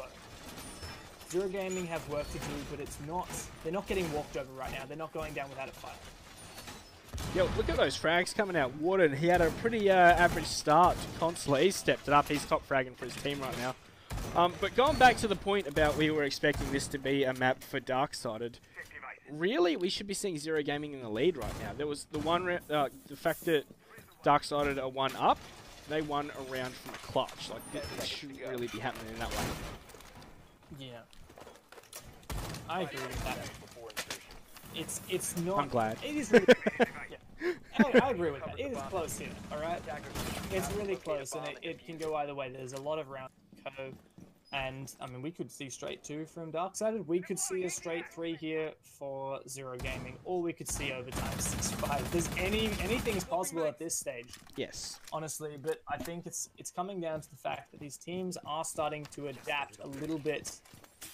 The last round, I mean, Zero Gaming managed to finally actually have some success with their push with their hold that they tried last time. Warden there, finding Balkans so early, a little bit of a spawn peek or just an outside peek, I guess, through the stock doorway. That's not what Zero Gaming want when they're potentially in the danger of heading onto match point against them. Oh yeah, that was some great stuff there by Warden. Look, Shade's just going to dry peek this. He's not had a drone come in and suss it out for him. He's just going, well, I know Warden was around here somewhere. Let's try and win the fight against him. And that's not kind of the organization that you need in Rainbow Six Siege. You need to be more organized than that, and you need to make it work properly. Rock's going to be putting out his Hibana charge, trying to open up the same angle as last time. Holes were opened up below. Deny that, but he's not going to get denied this time. He's got his angle with a reflex, though. He's a confident man trying to take those fights, those angles. And his side is still 1 player down. Yes, well, I suppose also the fact that Balkans was one that got picked off early, that's, you know, to help your roam clear. A bomb has It's been going to be so hard to pinch Warden without that Jackal scanner. But how much of a roam is there now? There is Warden base Attackers have down located a bomb. ground floor who's taken a fair chunk of damage, but honestly on And on the Jaeger's rest, also I think- down there, that's Wings. And Jaeger was upstairs, wasn't he? Ooh. Warden all the way down at the bottom. Cutie, Fletch, and Wings are all on site or near enough. Okay, so it was... And Yep. it's got to be one other player, perhaps Nico on the room somewhere. Must have been. I was looking at Nonetheless. the outline, but Virtue, he's going to find Warden on that with the buck. You're going to see the smokes come out to deny the mirror. Looks like Virtue is trying to deny this mirror from below like we saw VSDS do last round. Here comes the smokes, here come the charges. That's a great C4 wow. from Cutie. It's not going to do any damage though. Surely the plant will be going down in a moment as Shade is going to run right up to this mirror window. He's surely exposed. He's not in the smoke and Fletcher's going to find him. No. That's 30 seconds to go. Wings has gone down as Virtue's going to trade that one on back from below. So 3-on-3 now and 20 seconds to go. It looks like one has been taken, another one's been taken low on site from the buck below. That's Zapruder pushing in on that Blackbeard. He's going to find Cutie as Nico's found the reply onto Rock. Fletcher's going to finish off Zapruder, so it's up to Virtue. No time. He has to push up from below. And this is looking like VSDS onto match point here. And they are looking rather strong now after a few shaky rounds. The deed weren't there for Zero. I thought that it was going to go in favor of Zero with that nice smoke, and I believe it was Shade on the Ying. He just Looking to pushed plant, right but through it. He chose the most exposed position to plant. Yeah. And in the end, as soon as his smoke dissipated, then every slim chance that Zero Gaming had of trying to actually get an effective plant out was gone. It's not the Because fact his Darksided smoke had- dissipated, though. He ran right through it onto the other side. Yeah, but I mean, after his smoke dissipated... Oh, yeah. I gotcha. Zero Yep. Gaming have no more smokes. They can't do anything else. Just There go was for the a frags. mirror looking directly at them. They tried doing that. Blackbeard Defenders, pushed in, protect your managed to bombs from take being down the defused mirror, by attackers. but in the end, They had less numbers. Buff did some great work from below. I believe that was Zapruder. Virtue. But, Zapruder was on the Blackbeard, Virtue- yet.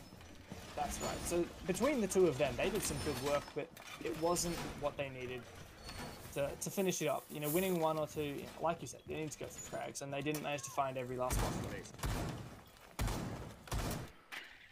Right then.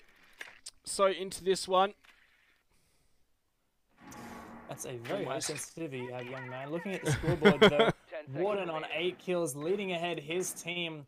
Rock with 7 for his team. Fairly even distribution, kind of trickling down to Shade and Cutie. Shade being the one top fragging last round we were talking about, now only with Hoot here on Coastline. Indeed. So VSDS looking like they are going to be taking it out. Well, of course, there's still one more potential round to decide that, but you know, I think we did say this is the bread and butter for VSDS. I'm not too confident right now for Zero Gaming, but anything can happen on any given day in Siege. It looked pretty good for a little while for Zero. In fact, even just 30 seconds before the end of the round, last round, I yes. thought things were looking pretty good for Zero on their attack, but in the end, just one little mistake, and that costs you the round. You know, running out of smokes, you've lost your sole chance of pushing the site. And speaking of pushing the site, we're going to have the exact same bomb site as we saw Darksider defend last time. This time it's up to 0. We're seeing fairly different interpretations of this. Where on earth did that shot come from? Fletch, what a shot there. Takes down Warden. And now we're going to have him pulling out that Wing's going to be opening up this angle right here. Is this a carbon copy? Yeah, pretty much a carbon copy, honestly. And as you can see from Zero Gaming, Balkans on the flank here. He's looking to do some work. Is he about to get droned out by Fletch? Fletcher's drone goes the wrong way. Oh, no, he's giving Balkans it away, though. Takes it down, gives away his position. He's going to have to either move out or he's going to be facing some contention potentially fairly soon. Droned out again by Nico. Fletcher's looking to take this fight, looking to get his second for the round. Zapruder, though, finds Nico. That's the Ying off the board. That's so much utility gone. That's a great early pick there. I think Nico fell to that angle last time as well. Looks like it was out on the balcony of Hookah there. Very long angle that Zapruder took the fight on, and you know that's what denied them setting up the crossfire for Ground Zero, Zero Gaming, Darksided. Jeez, I can't get the names right today. Yeah, absolutely. Now, as you can see, Wings trying to get open that mirror facing into the hallway. Oh, what a peek there! Zapruder is crazy on this smoke, but he doesn't know. He doesn't realize, yeah. And is he going to get a free revive off that? No way. That can't happen. Warden's actually going to get picked up here by Cutie. Great job from Darksider to recover from that. Really unfortunate for Zapruder. He didn't manage that one. Zapruder now going to get pinged out as he's trying to go for his rotate. That's making things a little bit difficult, but Balkans finds Warden putting it onto a 3 versus 3. This couldn't be a round where we see it head further in, or we could see a match point. We could see this go either way here. Honestly, I think Zero looking pretty strong right now, but Wings is going to do a little bit of work for his side, taking down Balkans. This could go either way. Time is running very low, though. Gas is going to go directly to counter that. One on the window is going to take down Zapruder, but Virtue finds Wings. It's to him in a 1 versus 3. C4 come down. Does it deny the plant? It doesn't. He does melee the plants up. It's what? Fletch, and he cakes down Fletch. A 1 versus 3 clutch for Virtue as he gets the diffuser off with so much time remaining. That is insane. For Virtue. I was like, you know, ready to say the GG and everything, but Virtue, wow. Insane. He's keeping the dream alive. Oh, yes. Keeping the dream alive for Zero Gaming, keeping his side in there, managing to get 1 versus 3. The C4 didn't even manage to deny the plant, but that didn't matter. He bounced back, and wow, what a great job. Yeah, absolutely insane there from Virtue. I suppose it's a bit of revenge for Cutie's clutch. Cutie got his own 1-on-3. Virtue's like, you know, I can do it too. Just watch, mate. Yeah, absolutely. 4-3 though, it's still match point. Yeah, look, you know, heading into that round, I was like, you know, I think this is going to be Darksider. Zero Gaming might be a bit tilted. They, you know, they've lost some rounds that they were in good positions to win, and this is a map that's definitely sided towards Darksider. But they're showing some spunk. They're staying in this. Yeah, absolutely. And once again, that castle pick coming out from Nico, heading on here to once again their defense here. Last time, I believe, we saw Cutie with a really nice clutch. Yes. If you recall, 1 versus 3. We just saw a 1 versus 3 reply from Zero. Great job to Virtue for doing that one, but I don't know. I feel like Darksided have this one here. I don't think we're going to see overtime. Look at that Legion one we just saw get thrown out. In that position that Balkan's got to last time, they don't want him to do the exact same thing on that sledge. Yeah. And a lot of holes from below as well tells me Darksided are going to try and have some kind of presence looking down. Wow, that 416 really does have a lot of recoil, doesn't it? Oh, yeah. Now, this hatch, right, like, when this map first came out, it was obviously hotly contended point, but no one really ever uses that anymore into the bathroom, do they? Well, people don't like getting themselves into a situation where there's only one exit, and that is into the site. Yes. That hatch may be an entrance, but it ain't an exit, and if someone throws a gas canister into there, you are pretty much not going to have a good time. Oh, yeah, you're dead. Even C4, a couple of impacts. Yeah, throw a few bullets. You trapped yourself. You've outplayed yourself if you put yourself in that position. I mean, it can work, but at the same time, there are so many problems with it. It is incredibly high risk. So yeah, we did see Balkans open it up. Now that's what got me thinking. Like, do they have a plan for that? But I'd say it's more of the fact that they're going to open it up just in case they want to use it, and like it comes down to it. Yeah. It's an option and it's a threat.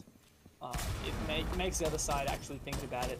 This castle barricade wasting a bit of time here, but wow, that window being opened up does mean that of course Cutie inside, all the way inside, can actually contest that window, but that angle works both ways. Yes, it's something very common at the angle from the door and as well that angle from behind those mirror windows.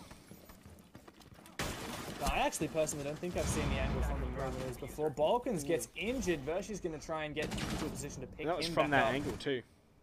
Absolutely. I think that this is a really strong angle. It was from Cutie's got wings, Zapruder going to go for that ride. Yes. Yeah. Oh, that angle. I thought you meant it was from inside of the side, but no, it's the hallway angle. Cutie has so much intel right now. What's great, but that intel's all counted. Yeah, you say that just as it gets counted, but Fletch with a quick double. Wow. They've lined up for him. This utility is not getting used in a great way. More of it's going to be tossed out, but it's to little to no effect. Finally, the flash has come on out, and Virtue's put himself in this position. Instantly takes the goo mine out, and I think the plant may be getting stuck in just a moment. Virtue does have to fuse her, and that's a... Finds one, though, but it's now a 1 versus 3. He's got to get a 4K in order to make this work. He gets first one. 1 versus 2. This is an entirely doable situation. 20 seconds. He has a weapon where you don't have to reload between kills. He's going to draw in 15 seconds. You have no time, man. He clutched last round. Can he do it again? Not with this time, I don't reckon. He's going to have to go right now. He's going to walk into the fire, and he's going to go down. Fletch takes it. Fletch with 3 in that round, and that's ViewSonic Darksided taking the game. And what a good game as well. A 2-0 victory for Darksided, but some incredibly hotly contended rounds there for both sides. Great clutches from both sides, but we have some great players, and we were talking about, I predicted that Warden was a standout player for Darksided. He may not have showed up in the first match so much, but on the second match, he certainly did. 9 kills, 10 for Fletch as well, 10 for Virtue. Virtue really the standout player in that side, 4-0. Shade really not pulling any more rounds off any more kills for himself. I think it was near the start where I said he's only on 2 kills, and he didn't manage to get a single one after that. Yeah, yeah, Fletch definitely showed up in that last round, of course. You'd have to say that Zero Gaming definitely showed up a lot better than I expected today. Yeah, I'd concede that. I mean, Zero, we thought this was going to be a 2-0 in favor of Darksided. And we were right. And we were right. Yeah, we were right. We were right. Yeah, Castle's Curse not actually happening for once. Getting our predictions right. But at the same time, I feel like Darksided were very comfortable with the maps that were presented to them. And if that had gone to the third map, if we had seen Clubhouse, I think that would have been very safely in the bag for Darksided as well. Yeah, so I suppose, like in summary, you know, Zero Gaming lost the ban phase, you'd say. I would say that, yeah. Yep. They played Consulate, and Darksider didn't show up to start off with, but then when they woke up, they were able to finish it off and take the W. And then on Coastline, Zero Gaming seemed to have a few like niggly little issues with some of their teamwork, and I think a few of their strats just weren't completely up there. Well, I feel like they had some good ideas. They had really good ideas. Like we mentioned, the mirror window that had global shield covering you, and the other thing was all the holes in the floor in VIP to prevent them from thermiting. But the problem is they didn't make use of their stuff as well as they could have. Yes. All right. Particularly those holes in the floor. Yes, yeah. We want to see more from them, don't we? But I think we're going to finish off here for this one. Of course, we do have another match coming at you very shortly. That will be SYF versus Hoot. So don't go anywhere, guys. It's going to be coming at you any moment.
All right, ladies and gentlemen, and we are back. This is the first night of the Rainbow Six ANZ Pro League.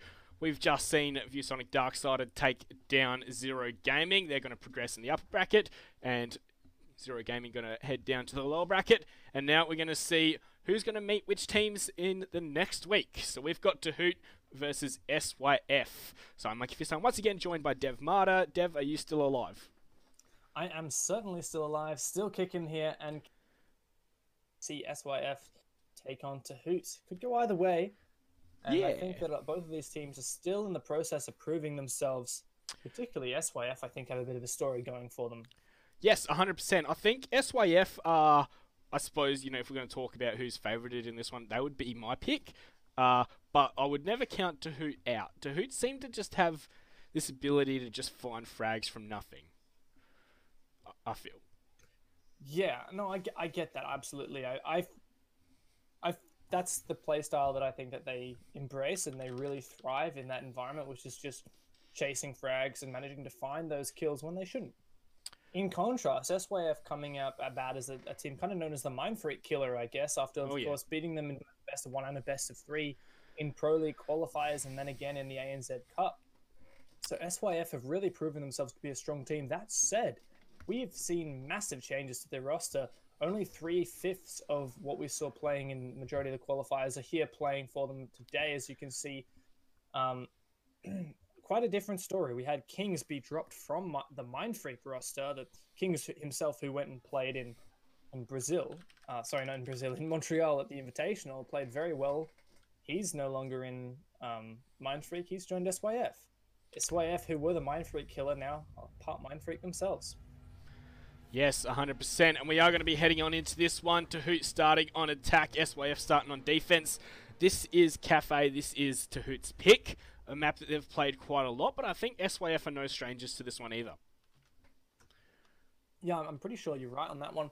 SYF like quite a few maps, and I mean, coming on to that as well, they've got Kings coming from Mind Freak, and I'd say probably this is Mind Freak's best map, at least the map that I think it's one of their best. I wouldn't say it's their best. I'd say Oregon's their best map. Yeah. Or Chalet. Like, they've got a bunch of maps which they're incredibly strong on. Yeah. And Cafe, I think, is the one that they took most convincingly in the ANZ Cup finals, taking it 5-1 over Taboo, whereas they actually lost Oregon to Taboo. And I believe Consulate may have been the other map, but SYF actually haven't taken them before on Oregon and Consulate and Chalet as well, I believe. Yeah, but on the flip side, right, we could look at it like the fact that in the grand finals, this is the map that Mind Freak lost a round on.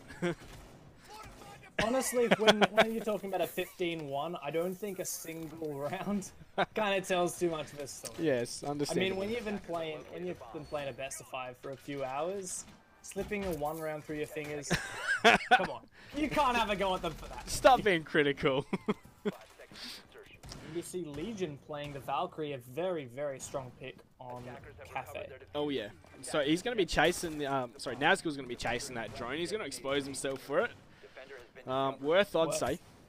Yeah, absolutely. Getting those drones, denying that intel is very, very useful. Now, coming out from Hoot, we have the Blitz. Yes.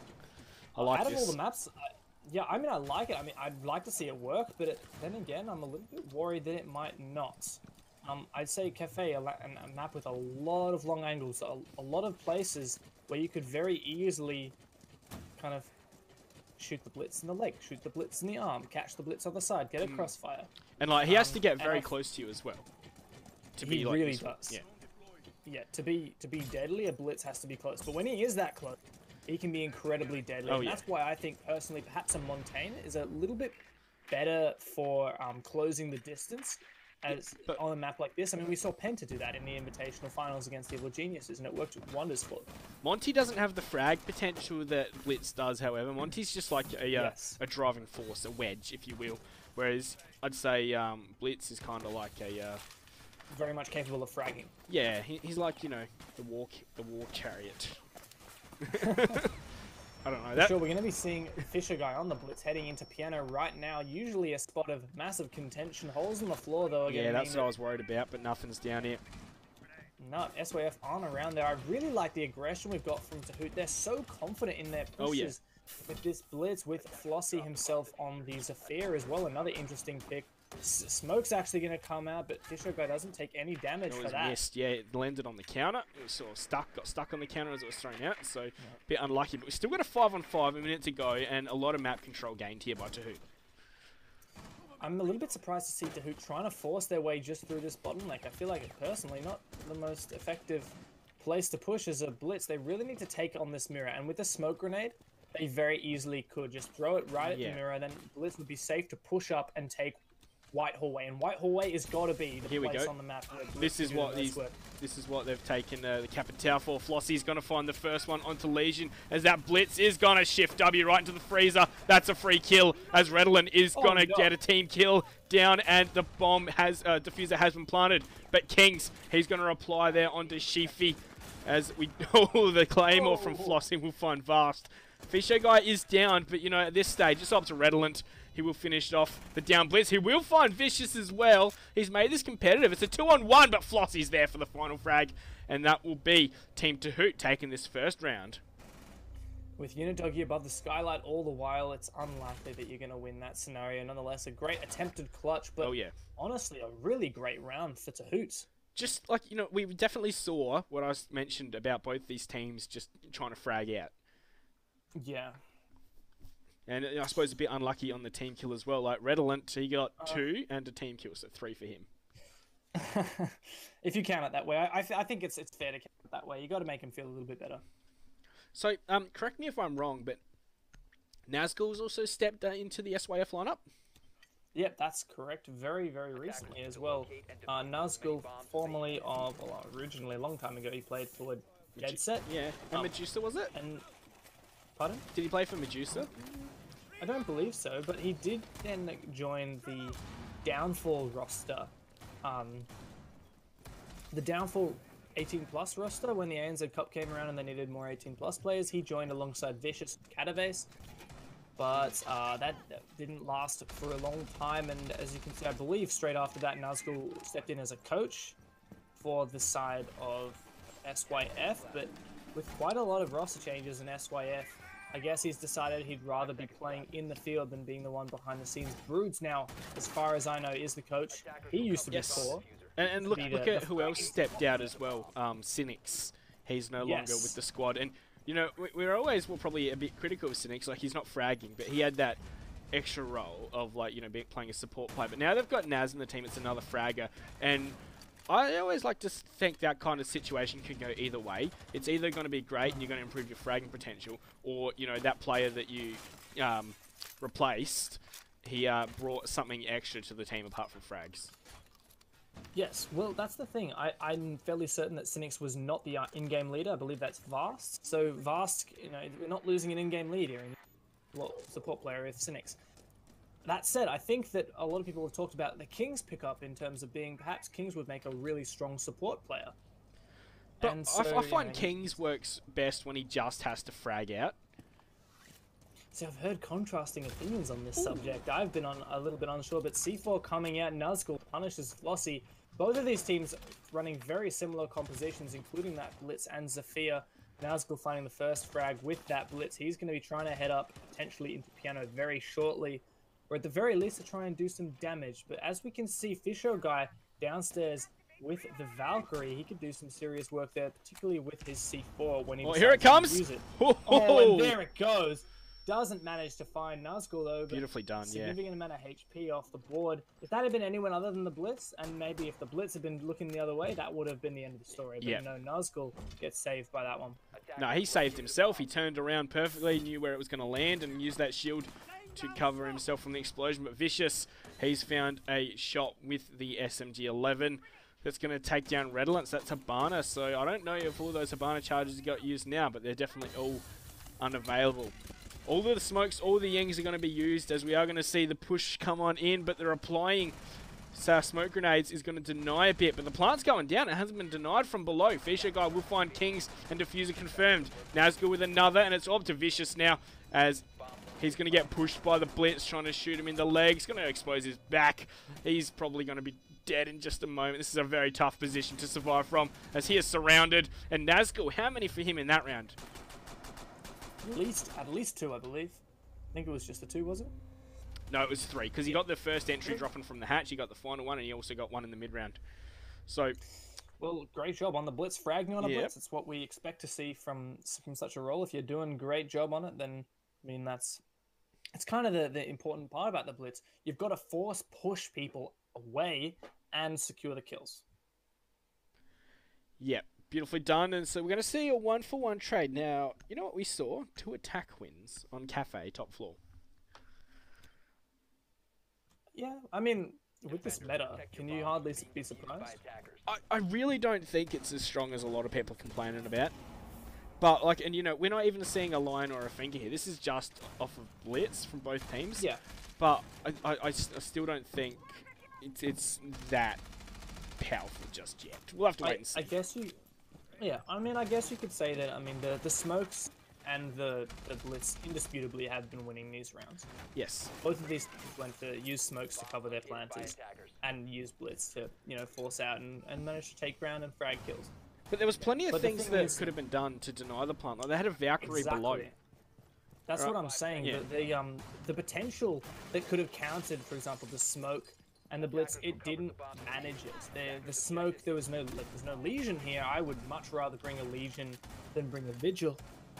That C4 also has a lot more potential through the floor, as most of the floor, well, the entire floor inside piano, and also floor inside of the bar bomb site itself, destructible. So you can prevent the plant using that as well, and I feel like maybe a little bit of a missed opportunity there for both teams. Well, I suppose, like, for what really tells the story about it for me was the fact that, you know, it was the Valkyrie that was below, but we saw the Valkyrie use that C4 early in the round to try and kill the blitz through the floor, which wasn't really successful in the end. No, and then you lose the C4, you lose that potential to prevent that last-minute plant. Yes. And, like, I suppose, like, with the current meta, it's toss out all your utility and then go for the plant.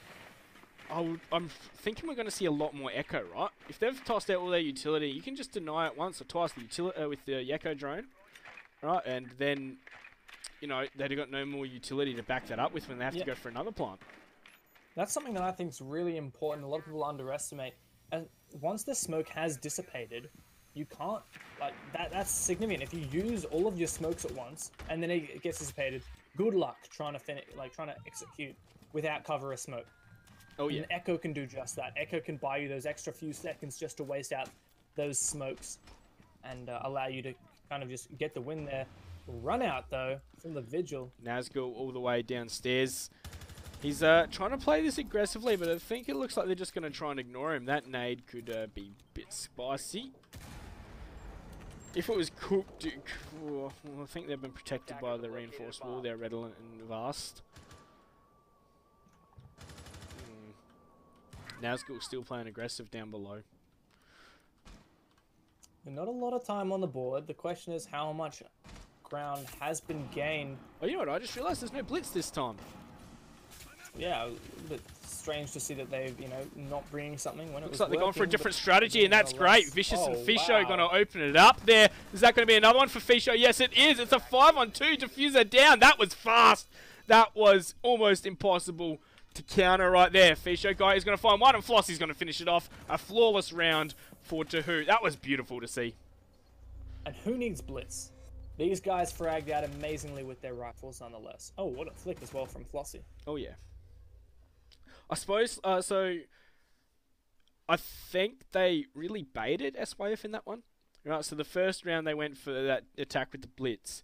But that round, they just tossed out the utility, dropped from the skylight. They weren't expecting it. They were expecting him to try and turtle for the plant. Right, like hunker down. But no, they were aggressive and they caught SYF with their pants down.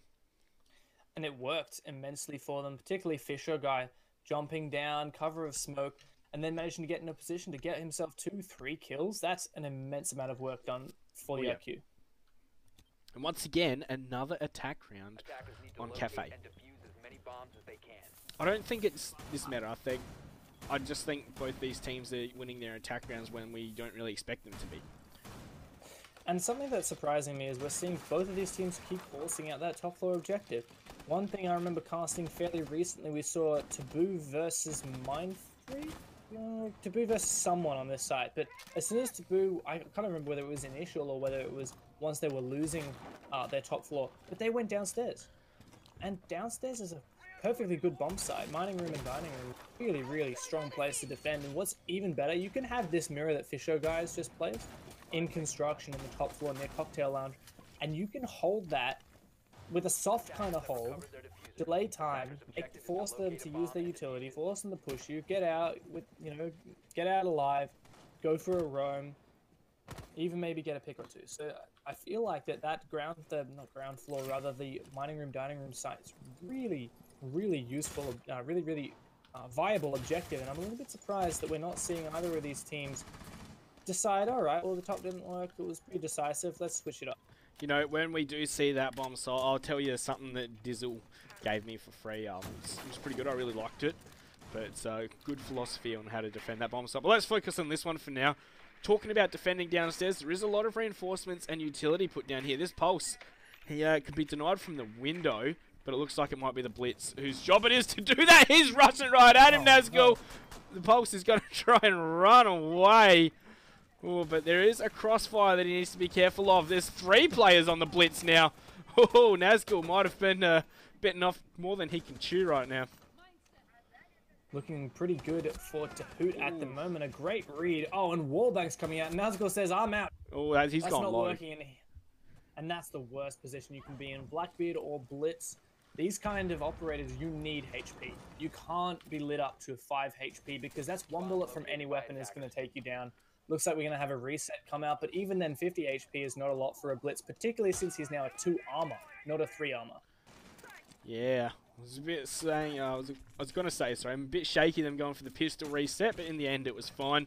And he's right back at it, Nazgul. He's pushing this Blitz, and Flossie's going to find the frag! No. Kings, though, will get the refrag. He's learnt a thing or two from being on that Mindfreak roster, that's for sure. Excellent use of the Habana pellets to take out the ADS systems. Then immediately the Candela coming in reply. That was great teamwork. Yeah, and with all that said and done, less than a minute on the board and 4 versus 4. This is only just now SYF taking control of Cigar and about to push in. Kings holding this narrow angle. Redolent still not having complete dominance over Piano as well. And there's still a Pulse underneath. This is going to be a Hoot round, I'm calling it. Alright, that was another 1-for-1 trade as Kings is going to trade back onto Sheafy after Fisho got one, but the plant is going to be attempted. Oh, Vast is going to catch Vicious, trying to throw out a smoke grenade, and Fisho Guy is going to deny this plant. It's now all up to Fisho Guy versus, and Unit Doggy versus Vast as... Oh, Vast is on, what, 5 HP? He's going to see one. He can't. Oh, he's downed him. 10 seconds, and he just has to find one more. And he's going to have to go for the plant, unless... No. Oh. Unit finishes it off. That was way too close for my liking for either team. A risky one for both teams. I thought that Hoot had it in the bag. I thought that mirror there was going to... I believe that was Fisher Guy. Was just going to, get on out of there, pop that hatch he was standing on top of and go down, use the utility, use the site below in order to deny, maybe help out Pulse. And then, of course, Pulse, he can kill anyone trying to plant anywhere with the exception if they jump up onto one of the tables. So I feel like Pulse really could have done the work there. And even if he can't kill them on the tables, it's possible he could throw the C4 all the way back from, the Christmas hallway. It's possible he could try and get an angle with his weapon. So, I don't know. I feel like it could have been played a lot safer, but nonetheless, still a great job from Hoot managing to secure that round, and that's a 3-1 lead. It just, that round, really epitomized, I said this, previously, their fragging, play style, right? It was just so fast that I felt scared for both teams. As I said, it was too close for my liking for both teams. It really wasn't the way you see Siege normally get played at this top level, is it? Absolutely not. And the funny thing is, when it comes to that kind of play style, I personally find it depends on how the teams interact.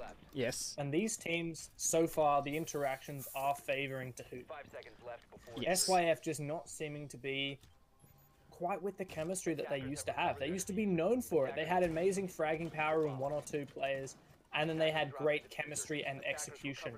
Now they've traded in a little bit more fragging power with some of their roster changes, but do they have that perfection of execution and team chemistry that they used to have? Losing Brood, losing Cynics as well? I'm not quite sure that they do. Well, in the end, it is what it is, and you know we don't really have a massive pool of matches to go off to kind of gauge these things. But coming into this whole Pro League season, like SYF are like my pick for a dark horse land spot. Oh, he threw it right into the bandit. Whoa, Flossie! Rookie mistake, son. Yeah, I mean, it's possible that SYF could bounce back and be the dark horse. That said, they lost to Dark-Sided in the ANZ Cup semi-finals. They haven't, and they've had roster changes since that, and I think in their matches since, they haven't really been showing up quite as strong. So what do you think the difference is? Just the fact that they have lost those 2 players? I think it's Broods, to me, is the stick-out player. Broods was a fantastic support player who would always find frag. Yeah. Playing Hibana, playing Mira, he was a playmaker, but he was also a great support player, a great droner as well, and you can never undervalue those skills and those assets that brings to a team. And when you've got a team that also wants to, you know, revolve around frags, then he can do that too. Now we've got a lot more fragging players who just don't treat the role with support in quite the same way. Well, this top floor control has been quickly gained here thanks to the blitz and the double-pronged attack, which got Unit a first kill onto Nazgul. So, man advantage going to Hoot in this round. I suppose, like, you know, just also looking at the point, that I would say Hoot's best map is Cafe, 100%. Well, this is only the first map in a best of 3. There's a lot more to go. Another kill comes out, though. That's the first one on the board for SYF. The Vicious taken down in reply, but Redolent, he's gone so low. That's a dirty angle from Kings all the way to the skylight. As Unit Doggy, he's going to find himself another one all the way from Reading Room. Jacqueline, interesting pick, but it's up to him and the... Oh, looks like Floss is going to go chasing for those kills, but he doesn't find it. Kings takes him down, and Kings is just going to be running away right now. This is a tricky spot for the Mirror to be in, especially on that low HP. Fisher guy will get the frag in the end. Kings is lit, and Vast is all the way in Fireplace, completely uncontested at the moment. He knows where the plant's going down, and he's going to deny it. It's all up to Vast, though, with 15 seconds to go, as Kings did get traded out elsewhere. Unit Doggy's going to pick up the diffuser and have to start going for the plant himself, and Vast is going to want to try and deny this, but he has to get on his bike. He could find an angle, but the diffuser has gone down. He has seen the head, but... Ooh, Unit's found him. No. He could have gassed out almost that entire room, but unfortunately not quite fast enough to manage to make it to the site when it was just a one-on-one and the plant was going down. I think also he didn't manage to clutch it. In that position where he was, right, with being smoke and that blitz so close to him, there was no way he was going to win that round, even if Unit Doggy hadn't found the frag and Unit Doggy had died there. Blitz right in your face. Smoke's a solid, Smoke's a solid counter to blitz though. And that SMG-11 doesn't have a very large mag size, and mag size is something that's very useful when coming up against a blitz, but nonetheless, that went in favor of Hoot once again, 4-1. SYF not looking particularly comfortable here on Cafe. Anyway, we are going to see that Fireplace Hall Mining Hall bomb site once again, and I will explain those pearls of wisdom that Dizzle dropped on me, right? So he says he takes inspiration for defending this bomb site from Sun Tzu's The Art of War, right? You've heard of that? Of course, yeah. Of course, yep. Okay, we're on the same page. So he says the way you want to play this bomb site is you want to fight them where they're not. So you want to play on the top floor to start off with, force them to take it, but don't give up too much resistance. Make them use utility and just fall back right off it, right? He says now they're going to start pressuring you on the bomb site, and he reckons you fall off probably around here on playing the stairwells and such. Wait for them to start pushing the site, and you run back upstairs, and now you've got the top-down advantage on them as they're trying to get the plant down on and through. So, you know, a simplistic way to look at it, it's a lot harder to execute than that. Like, you know, they'll have people watching their flanks to the top floor and such, claymores, drones, whatnot, but it's fairly simple, but it's, I like it. What do you think? Yeah. I really like it as well. It's something we've seen. I mean, it's basically a philosophical principle administered to basically a strategy that we've seen a lot on this bomb site, which is you defend it from outside of the bomb site. We've seen hard library holds. We've seen holds where they just completely open up the site, and then they leave the site. And every time that the attackers try and get a plant down on the site, they shoot them from outside the site. Because retakes are so successful on this site. Nonetheless, SYF doing the typical top-down take. The question is that they've got a lot of utility to contend with here in cast barricades, barbed wire, etc. They also have quite a lot of utility for themselves. Can Nazgul find this first kill, though? He's about to peek around the corner the wrong way. Bit of potato, but he does manage to find the frag there onto Unit Doggy. The mute has gone down. Nazgul is off worse for wear, though. No mirror upstairs. Interesting. I'm not quite sure exactly what this setup is, but Nazgul's just going to keep on crouch walking, aiming down sights, trying to find any other players who are still up here, but I believe they have all decided to head off back downstairs. Yeah, well, the pick of mute here is quite interesting, and you know, Nazgul's going to get reset by the enemies. That's nice of them. Yeah, very, very kind there. Alright, so 2 members on site and 2 off to Hoot right now. Yeah, SYF looking pretty good so far. They don't have a lot of downwards. Oh, actually, they have the sledge, so they have a fair bet of opening up the piano floor. As you can see, I believe that's fast heading on over now. Nas, we're going to be doing some droning. He's going to find Sheafy, that's the Jaeger, inside of the library.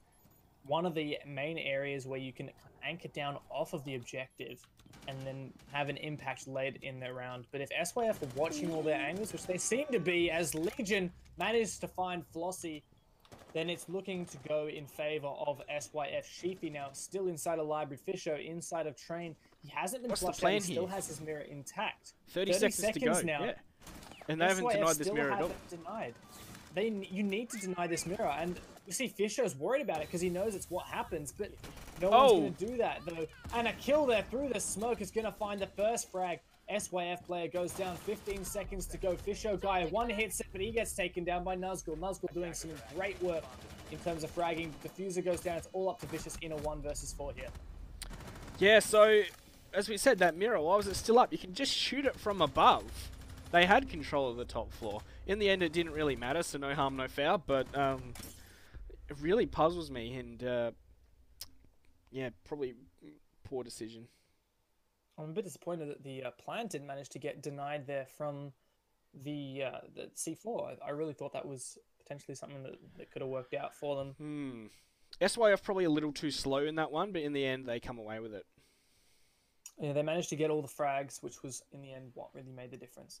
Once again, Blitz being brought out, and once again, SYF returning to the top floor bar and cocktail lounge defense. We've seen only attack wins, or mostly attack wins on this site so far. If I recall correctly in here, on match point, it seems likely that Hoot going to steal this one away. Indeed. In fact, have we only seen attack wins in this entire map? No, we've seen a defense win. Because no, because it was Smoke trying to retake on. No, oh, but yeah, sorry. they're 2 rounds up. There's no way it could be a. Yeah, of course. Yeah, of course. So do the maths. Must have won their top. I'm sorry, I don't have your powers of quick maths, Monk. All you have to do is get that tinger up. So yeah, the only one to win a defense round, and that was the top. SYF have tried top twice. They failed it. They've tried ground floor. I keep getting that wrong. Fireplace and mining room. Middle floor. They've tried that one once as well, middle floor, and it hasn't worked for them. So now they're going back up top. Seems to be a little bit of a fruitless game here for SYF and their defenses. And here on match point, this isn't even like 1 match point. We've got 2 match points here in a row. Yeah. We're going to see. It's looking pretty grim here for SYF to try and salvage their hopes of Cafe. Yeah, well, as I said, this is 100% the best map for Hoot. Yes. And that, I mean, you can't discredit that, honestly. If Hoot are going to win 5-2, say, for example, on this map, it doesn't necessarily mean that we're not going to see something equally one-sided, but towards SYF on SYF's own map pick. Because that's a complete possibility. And I mean, SYF have picked Chalet. Yep. I don't actually think I've seen Hoot play a lot of Chalet, but I guess we'll have to see how that one heads on. Decider being Oregon. Right, so of course some very standard maps, like no coastline, unfortunately. We already saw a Coastline today. I think we're doing all right. Yes. This show guy trying to get the hip fires doesn't manage to find. I'm not sure who that is, but oh no. So it's unfortunate, Really but you know, it doesn't matter when that's happening. Flossie with the double. Nice stuff, and that castle barricade was actually to their detriment there. No chance for the crossfire or the refrag. That's going to be going down. A minute 20, and that's falling apart fast. Is there anyone up on this top floor anymore? Planet Range, at least. Yeah, honestly, I feel like that castle barricade, I mean, I guess their logic was we just need to delay a little. It's not gonna work. Located by attackers. Come on, you've got like that angle you can get all the way from Cocktail into Skies. One of the most powerful angles on this map. Fisher looking to push in aggressively. Oh, this is gonna be bad. Sheafy as well. Sheafy's going for the plant. He could get taken out. Nuz him down. Nazgul playing here. Now he's been discovered. Surely he's going to get taken out. This is a very common position, and he does almost manage to get the frag there, but Unit Doggy cleans him up with only 2 HP left. Still so much time here, and as you can see, that is going to be match point going in favor of Tahoots. Yep, fragging out. Fragging out very nicely. But yes, a good... good victory for Tahoot. We saw a lot of attack wins, but maybe it's more pointing towards the play styles of these two teams. Wouldn't you agree? Yeah, I guess so. I mean, honestly, I think all in all there, we had one defense win for the entire 7 rounds, and yet we had a 3-round lead. That's because we started on attack and we ended on attack, and there was a defense that counts for the other one. So, yeah, I mean, I guess you could even say it's a little bit unfortunate for SYF that they were on defense rather than attack, but nonetheless, that's how it panned out. Funnily enough, I'm fairly certain that the rule is that the chooser of the map, the other team gets to choose the side. So I guess if SYF had a little bit of forethought, they maybe would have decided to pick attack first instead of defense first, and that potentially would have made a difference. But at the end of it, you can't really blame an entire 3-round lead on that. And next map, Chalet, will be coming up very shortly here. This is going to be SYF's map pick. Yes, I'm just finding out if these teams are going to swap sides, and no, they want to stay as is. That's interesting, because that means Tahoot are picking to attack first. Normally, it's pretty meta to choose to defend first. You think so? I do think so. I do think so. Most teams like to start it off not having to be the aggressor. But then again, as you just touched on, like that's how both these teams like to play. Yeah, I guess so. I mean, defense tends to be like something that you pick. Defense is comfortable. You don't have to make the first move. No. And you basically, if you're a roamer, you get to sit there in your own little playground doing whatever you like. And yes. Both of these teams, I'd say, love roaming. We have so many strong roamers here. I would say every single player on the side of SYF can and is a roamer. Yeah. Legion, Vasts, they used to be the duo alongside of Curse Wings. They used to be the OG roaming duo for SYF. Nazgul, he's known for his roaming. Kings as well, coming from Mind Freak, being a bandit main on roaming, and Redlin as well enjoys playing fragging roles as well. So I think it's interesting to see, I mean, Chalet being a map that's roamers can have such an impact. I feel like I want to see how SYF tackle that, and in contrast, I want to see how the attackers manage to handle that, because it's definitely manageable. Yeah, I suppose the one thing that stood out to me from that last match, I did switch the scene pretty quick, but Sheafy did end up on a donut. His team won, but he donuted. Yeah. He was designated bomb planter. Yeah. That's something, but then again, it doesn't account for that. I mean, and I guess, you know, if your job is to kind of run in there with the diffuser and then your blitz main manages to jump in and get 3 kills, you can't really be blamed for getting a donut. But at the same time, I didn't manage to see his deaths. But I mean, if he died every single round and didn't get a single kill, that means he's gotten into 7 engagements where he's lost. And that's not really acceptable. Well, yes and no. Like, obviously, I don't know. There's sometimes where no matter what you do, you are just getting fragged out, like shot in the back, and it's just so frustrating. You know what I mean? Like, and you can't do anything about that. Yeah. I feel like it's a vicious circle, and that's something that we definitely saw in the ANZ Cup Grand Final between Mindfreak and Darksided. Mindfreak took the first map by Storm 5-0, second map 5-0. Darksided had such a struggle just trying to recover. They didn't play like we knew they could, like they knew they could, because it's just kind of cascades. The further on, the more frustrated you get because you can't manage to get a kill, because you can't manage to get around.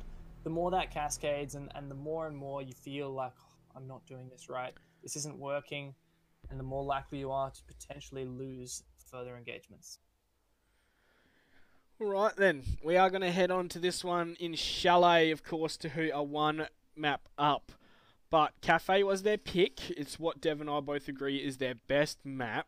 We saying SYF are probably the much higher seeded team coming into this. But if you look at the qualifiers, right, SYF won every one of them except for one, which Hoot won. Yeah. Hoot performed extremely well in the qualifiers, and that's funny because Hoot actually didn't perform nearly as well in the ANZ Cup, which SYF performed so well on. Yeah. So, I don't know. I mean, for reference, Hoot didn't even manage to make it into top 6 of ANZ Cup out of 16. And here they're managing to beat the person who came, like, SYF were top 2 seeding, and then top 4 at the end of the ANZ Cup. So, I mean, oh heck, I just realised. This is a heavy contention. They're going, heavy top floor.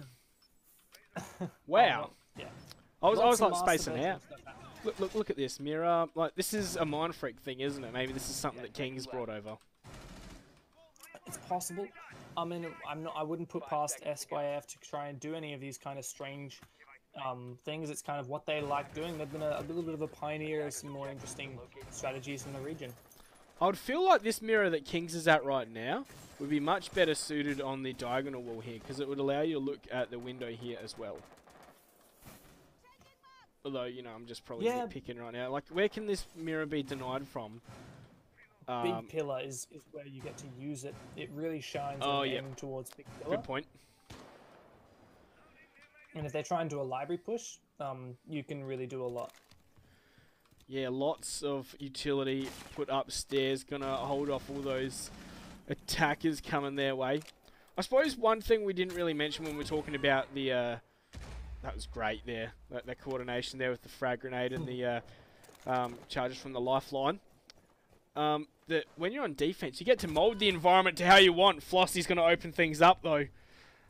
So you're like setting your house for traps to try and defend, and they have to try and survive through your house of horrors, if you will. Absolutely. It's an episode of Home Alone, and you get to make the environment how you want it to be. Make it your playground, as I was saying before, and Nalskull's going to be playing around in that, taking down Unit Doggy. First kill for his team, but Flossie's actually been lit up. We've had 3 players in the matchup been lit up. Kings, Nazgul, and Flossie. Health advantage heavily in favor of the attackers of Hoot. But still, not a lot of ground taken for them. Minute 30 down, a minute 30 remaining. Yeah, they still don't have master bedroom control. Sheafy is probably going to reset Flossie here, but yeah, they're having a lot of trouble keeping anything under their control. I mean, yeah, you're going to get an extra 50 HP out of that, but at the same time, you're not going to get any ground, and that's what you're missing at the moment. You have the HP advantage, you don't have the ground advantage. Take it. I'm feeling like it's getting to that point where Hoot are going to decide, all right, boys, we're just going to have to rush in the window and look at, just to say that. This is where they're stacking up. Diffuser on, Fisher guy. Agree. Oh, I definitely think it's far too late to take the hatch control above. They found Vars sitting in there as the smoke, and Vars is just going to sit, breathing in his own toxic babes, proning underneath the window with the shotgun. King's upstairs. Redolin as well inside. Nazgul's actually going for this flank. He reveals his position, but I don't think Sheafy realized. Is Sheafy going to get caught off guard here? It looks like he's about to. Vars finds one as well, as no doubt Flossie jumped in the window. Fisher guy taking some damage from the smoke. Vicious been injured. He's going to get revived. 30 seconds, 20 seconds to go. Only 1 bullet required for each of these defenders, except for Redolin. But no ground. No ground taken. Fisher guy's going to get instantly injured by King. but Kings gets replied on. Vicious finds Redolent, but Nazgul with the C4 through the open hatch is going to finish that off. And that looked like it could have gone both ways, but in the end, SYF took that one. Yeah, okay, so SYF completely denied the top floor control.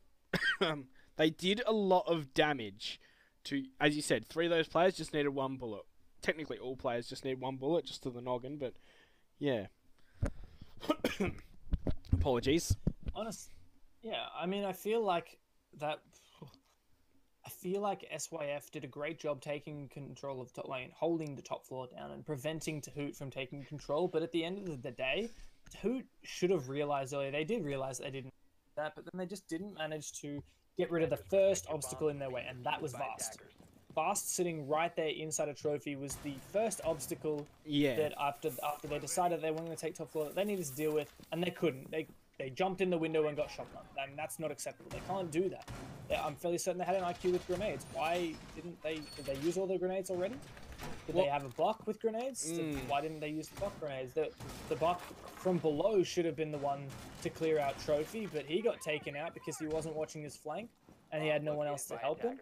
I feel like there was so many things that really just weren't wrong for Tahoot and that really could have been corrected. I don't really want to say that Tahoot did too much wrong there, though. It's just like, you know, they were doing the standard stuff you'd see in a round like that, but it's just the plan from SYF was way too hard to counter, as Flossie's going to go for that cheeky little run out, but nothing going to come of it. Yeah, and Tahoot deciding to defend the basement rather than trophy and dining, as we just saw trophy and kitchen rather, that we just saw from SYF. SYF kicking things off with a nice roam clear, as you do.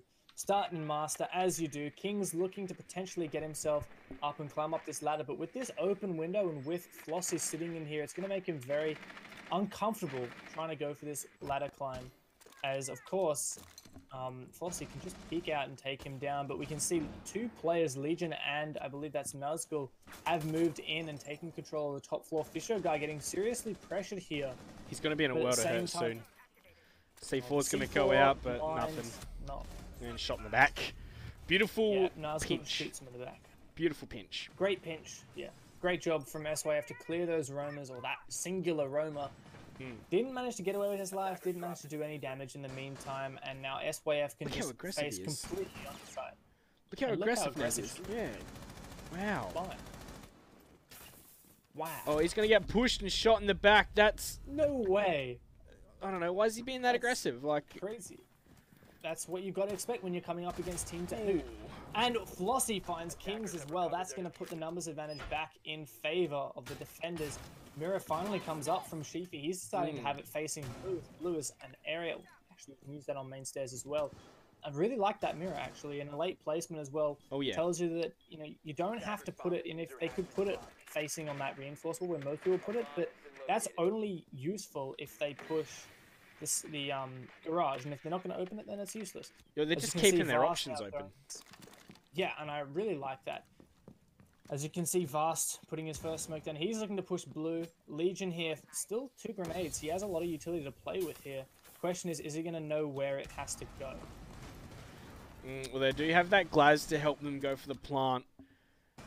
Can you see the player moving? No. What? Oh, no! Flossie, a blind fire through the smoke down Vast. That's the Glaz gone down, and Flossie playing so freely here inside a snowmobile. 36 seconds. A little bit of a warning throw goes out. Legion not falling just yet. Unit with a bit of a potato. Legion finds that kill. Unit, you got punished for your potato. Yeah. But now still 20 seconds to go. Legion and Red have to do so much. Legion trying to do Buck's job, but Nazgul's been taken out, long gone. You're going to have to go for it. Crazy drop this hatch. There's nothing he can do. They're going to double drop this hatch. 11 Mirrors. seconds to go. There's no alternative. Double C4 from Sheepy. He says, last game I got a donut, but this game, well, let me just show you the results. That was nicely done. Okay, once again, I suppose it came down to the attackers not, I don't know, doing what they... I don't know, they didn't do anything wrong. They just got shut down by the defensive setup. Oh, actually, I correct myself. What they did really wrong was Nazgul just waltzed down the stairs, got picked off for free, and then Kings did the same thing. Yeah, absolutely. That was where things started to look grim for them. Honestly, Buck Nazgul didn't need to get that aggressive, and you saw God Legion trying to open up the floor with the commando on IQ. Yes. That was when he got potatoed on by Unit Doggy. But Yeah. you can't do that with an IQ. You know whose job that is? The Buck, who died 40 seconds ago trying to get a frag by proning down main stairs in some barbed wire. Like, that it's can't happen. That shouldn't happen. It's one of those plays that, you know, if you queue with anyone who's a high ELO, at least leaning towards the high ELO, they'd be like, oh, copper players, like, you know, they'd get upset that he's sitting in such a weird angle and they'd die to it. You know what I mean? And that's exactly what Nazgul was trying to do. He was trying to be in a really off angle that no one would expect and get a frag for it, because they would hit the barbed wire. But in the end, he was not successful and got punished for it. And Hoot are going to peak every time. Hoot are going to peak those. That's what Hoot does. That's what they're known for. And that's when they lose to teams that are ready for it. And, you know, Nazgul in that scenario, he was trying to be the edgy one doing the unexpected peak, and he got peaked on. oh yeah. You know, Doggy, bringing the Jackal, I'm not too surprised. Jackal, I'm an operator that's pretty much exclusively picked for the roam clear. Also partially, I guess, for the smokes. He's useful later in the round. And he also can be useful. He's a versatile operator. Well, he's got a shotgun as well, which I think is often underutilized. Exactly. Yeah, I definitely agree. And as you can see, no buck on the board, so he can definitely be utilized in that fashion, as if he were a buck by using that shotgun. Nazgul once again trying to get aggressive, but he's going to think better of He's it. getting and head skinned back out by the down Jackal to too. his side. Yeah, and that's what the Jackal is so good for on a map like Chalet, which is so oriented towards that roaming. Yeah, especially downstairs. I think you can't really hold it without having some kind of roam. Otherwise, they are going to set up for their execute and just execute. Oh, what is that? Kings with the filthy angle. Yes. Right to the top of the balcony. They are trying to deny him doing this bandit trick, and that's going to be vicious to come out on top there. Shot through the drone hole. King's trying to keep his body safe from the hole on top. And he's given that one up for free, it must be said. Yeah, definitely, and a great job as well from Hoot, Vicious in particular. It was a nice pinch there. I mean, they opened up the holes above to try and take him down. Kings thought he was going to counter that, but he got punished by Vicious. So really, Hoot covering all their bases. And now they have open snowmobile, and even if they don't, what I'd like to see more often from teams is opening up this snowmobile, but not trying to go for a plant at it. It's not the strongest place to plant. The strongest way to plant, oh wow, and Nazgul's actually going to get one there, but a reply there is going to turn this into a 3v4 for the defenders. Nazgul has a lot more work to do, but now he's on the free roam. Ooh, Flossie's going to win out on that one. It's a 4-on-2 now. Redolent on site and Vast backing him up. They have to try and hold off this plant for 40 more seconds. Of course, there is still the smoke up with 2 gas babes left. Not for long, though. Flossie's going to find that one, and it's up to Redolent now, trying to hide behind the mirror. C4 is going to come on out, but doesn't do anything. He's found one onto Flossie. Plant's going down, but that's 30 seconds, and it's surely about to be confirmed. He is also going to get spotted out, and Redolent is not really expecting the plant by the garage. He's going to peek. He's taken a few shots, but he's going to go down in the end to Unit Doggy, and that is to Hoot picking up their second round. Are we going to see a 2-0 for... Hold on. For Hoot? Early days. I know, like, Early days. I know it's early days, but at the same time, they so dominantly took their first map, 5-2, and now here we are. You said it. You said SYF's pick. And you favored SYF coming to this, and you were like, all right, even if they lose the first one, they're gonna win the second one because it's their map pick. And you know, you said Hoot's best map is Cafe. That's why they won on Cafe. But here they are in a lead. They know what they're doing. And honestly, I think that Hoot are in a really strong form at the moment. Well, yeah, definitely. As I did say, even though they didn't, they only won like SYF won all the qualifiers. Hoot also won one themselves. Protect your bombs from being defused by attackers. Which was the one they didn't win. I believe I'm correct. What's the bet? I'm wrong, and I'm just getting roasted in chat right now. Look, we'll have to get the chat to be on top of that, calling you out. Call it the Monkey Fist Critical Analysis Society. There's like a secret underground lair where they will wear robes and they write down stuff and they like fully analyze it. Like, they spend 30 minutes per they word. have Just rituals. Enough of that. Let's focus on this. Well, we're going to be seeing Hoot heading to trophy defense. We haven't seen this one yet. This could go either way. We haven't seen way of attack it. We haven't seen how Hoot defend it. Having a look in the master area, I'm curious to see what we're going to expect. Oh, wow. So that's really cheeky. I'm fairly certain that what Unit Dog has done there, he's just hit off the tiniest bit at the bottom to hit, which means that he's likely going to be able to vault that, even though, you know, at first glance, it doesn't look vaultable. Well, you could also just one hit run right through that, or even you can prone underneath. That's another thing we see get done as well. Interesting to see that they're still setting up on this bomb site. I'm not quite sure exactly what Hoot's hold is for this one in mind, but honestly, the master bedroom presence that they've got, I'm curious to see how that's going to actually affect this. Yes, well, Flossie has been downed on site. It's but Fisho guy is going to frag out onto Nazgul there. Then the revive is going to come on through.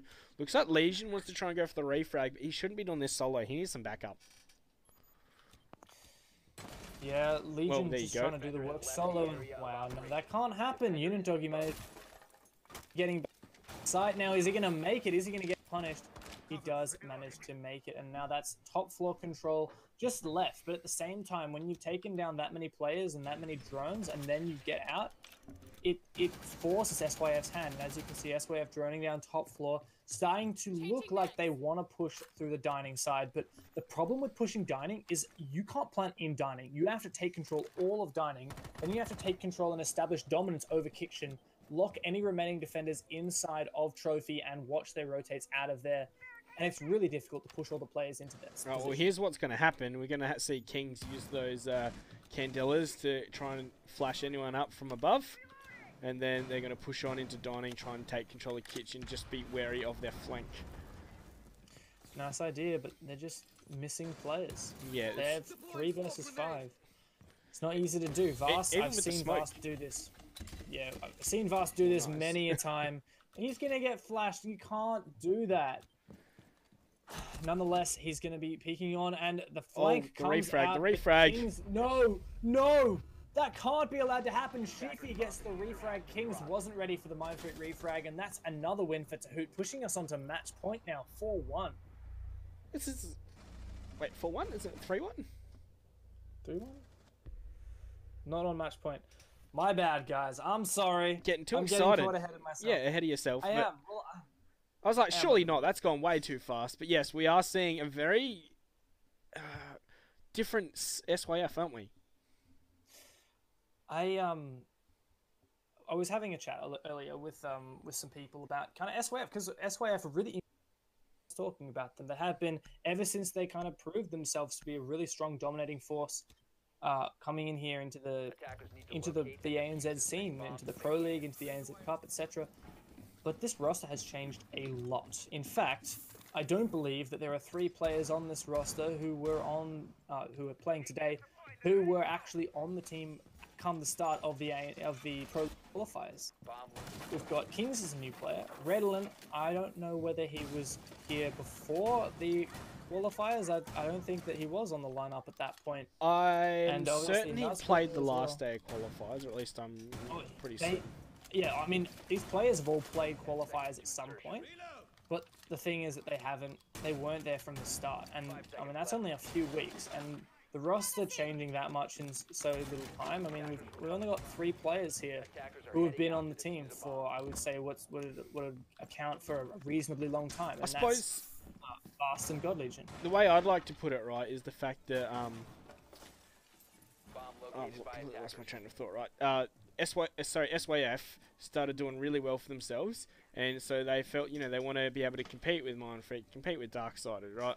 So they want to get an upgrade. Yeah, so they, instead of, like, you know, continuing doing what they've done, they're changing out the players for someone who might technically be a better fragger, and that's what they're relying on. I'm just a little bit worried, though, because they tend to have lost a little bit of their team chemistry, their organization. That's the thing that made playing against SYF so painful. It wasn't because they would win all their gunfights, it's because they would know they would get all these things right. Their refrags, their pushes, they'd make it so you couldn't possibly fight back. Look at this. It's a 5-on-3 already. And yeah, they're just losing these fights one by one. No refrags coming out at all. And Nuz pushes out and gets punished. Kings I think now he had to do that. He had to do something. He had to make a play. Can't really blame him for doing that in that situation. No, it did not work at all. And now the push is coming in. This has just been so fast, so efficient from Hoot. It's up to Kings and Redolent. And it looks like this is about to get very hairy. C4 goes on out, doesn't do on anything, and Redolent, he's been flashed by the Blitz. He's going to go down to the Blitz surely, and now it's King. He's trying to hide in the bushes. He's going to hit fire down. There's a fear, but he's got a Blitz charging at him. Diffuser planted. It's looking like we're going to be going to match point for the for Hoot. There we go. And scary. Scary I may have for gotten SWF. ahead of myself. Yeah, I may have gotten ahead of myself earlier, but come 3 minutes extra, and we are seeing match point. I can't believe this. This is even more dominant than Cafe. This is a 4-1 lead. If they close out here, that's a better score than we saw at the 5-2 on Cafe. But even if, like, honestly, SYF have 3 opportunities here to make this. Like, no, other way around, right? SYF have to win 3 straight rounds to turn this into overtime, which means that I guess you could say Hoot have kind of 3 get-out-of-jail-free cards. But they really, really need to close it out before it gets to overtime. Because I think that I've seen SYF come back, and if SYF pick up that momentum and run with it, then we're going to see them coming back and pushing us onto Oregon as map 3. Yeah, this is really not what we expected coming on into this one.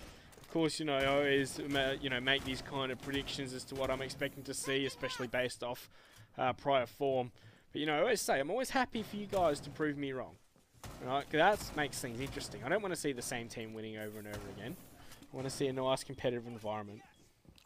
And that's why we love what's going on at the moment with the ANZ Cup really fostered so many strong teams.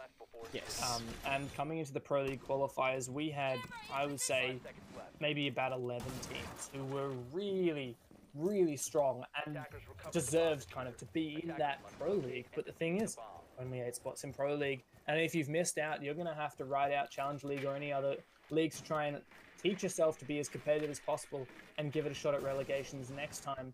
But these top 8, these are competitive. And we had a 2 3-way ties, essentially 6 teams on even footing for ANZ Cup. And what's this? Legion finds one, but an instant refrag detected outside.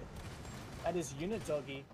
An early refrag though, Ash for a Bandit. Not too bad either way. Only 30 seconds has passed in the round though. Look at how aggressive these players are. Fisher Guy not going to quite land the shot, however. It's just looking just so shaky for SYF overall. And they're not managing to refrag. They're not pushing in together. I mean, they managed to... I guess you could say they managed to refrag. They refragged onto... God Legion managed to get the refrag, I believe it was, onto Kings. But at the same time... Ooh, the timing there! Wow. Vast is going to take a few shots to the smoke. The tags are going to come on out. Pass on all that information as to where these operators are. As Unit Doggy, he's going to find one from that very exposed position. He don't care. He's going to stand and fight, stand his ground, and take down a Nazgul. Vast is super lit as well. When did that happen? And he's about to lose all his cover. And if he gets taken out here, it would be the first time he's been sprayed up randomly. I mean, last time it was through some smoke. And with being only on 1 bullet worth of HP, things aren't looking too great for him. Unidoggy just trying to put the pressure on as much as he can with all these pre-fires. Oh, that's great! He's got the bullets, he's got the weapons, and he takes Redolent down, but a refrag from Vast. Another one from Vast, and finds the head of Vicious. That's a great job from Vast, the team captain and IGL, stepping it up. But here, he's still, like I said, only has such a smidge of worth of HP, and it's a 2 versus 2. Legion covering the flank. Legion with the diffuser at the moment. Vast going to be pushing into sight now. 45 seconds to go. Is there C4 in the hand of Mira? We still have the flank. No, but Mira's peeking out. Not a wise, ill-advised thing to do. Fisho guy looking for the flank. Fisho finds Vast. God Legion in a 1 versus 2 now, and he gets taken down. And that is GG, ladies and gentlemen. A 2-0 victory for Hoot as SYF fall in a dominant fashion that we had not expected. That is shocking. You can't believe it, Monkey. What was that? 5-2, 5-1? 5-2, 5-1. That is dominating. I was saying to Hoot, his best maps Cafe. We're probably going to see a different story over on Chalet, but that is incredibly unpredicted. Scoreboard. To Hoot, really even frags all round. Not too even for SYF. Kings, the newest member of the lineup, previously on the Invitational top 8 team. Mind Freak only getting 1 kill on Chalet. And Chalet, he played a lot with Mind Freak. So, yes. I mean, people, I think that a lot of people need to I don't know, I'm curious to see how SYF develops because they not looking too great after their roster changes. Are you expecting to see some more roster changes? I wouldn't put it past them. They've been modifying their roster to a minor degree for a long time. Obviously, Cursed Wings, we mentioned, who are playing for Darksided in the previous matchup. He used to play for this team. They dropped him. They've dropped some other players as well. Bruce has fallen back into a coach role. Cynic's no longer on the team. Like, we've seen a lot of roster changes for SYF. And they were changing it when things weren't working for them. They changed it when things were working for them. I'm not sure what it's going to take for them to find their groove, but at the moment, I don't think that they've found it yet. Yes, 100%. But that sets us up pretty nicely for next week, wouldn't you say? We're going to see Hoot. They have to take on the might of ViewSonic Darksided, and then we're going to see the battle to stay in it, Zero Gaming and SYF. So, definitely looking forward to those ones. Yeah, so, for those of you who don't know, this is kind of like a group stage, similar to a double elimination at the moment. So the two winners of tonight are going to go and essentially play what is pretty much a winner bracket, and the two losers of tonight are going to next week be playing a sudden death match to see who can stay on. And that's Zero Gaming and SYF, both teams who we thought were really, really strong. SYF made it into the top 4 of the ANZ Cup. Zero Gaming narrowly missing out on that top 4 and securing the top 6 position. But I don't know, this is... either one of those teams falls out, it's going to be a big deal. All right, so I suppose we're going to have to wrap this one up here. This has gone quicker than we expected for today. 2-2-0s. That last one was swift. I feel like we only just got started on it, didn't we?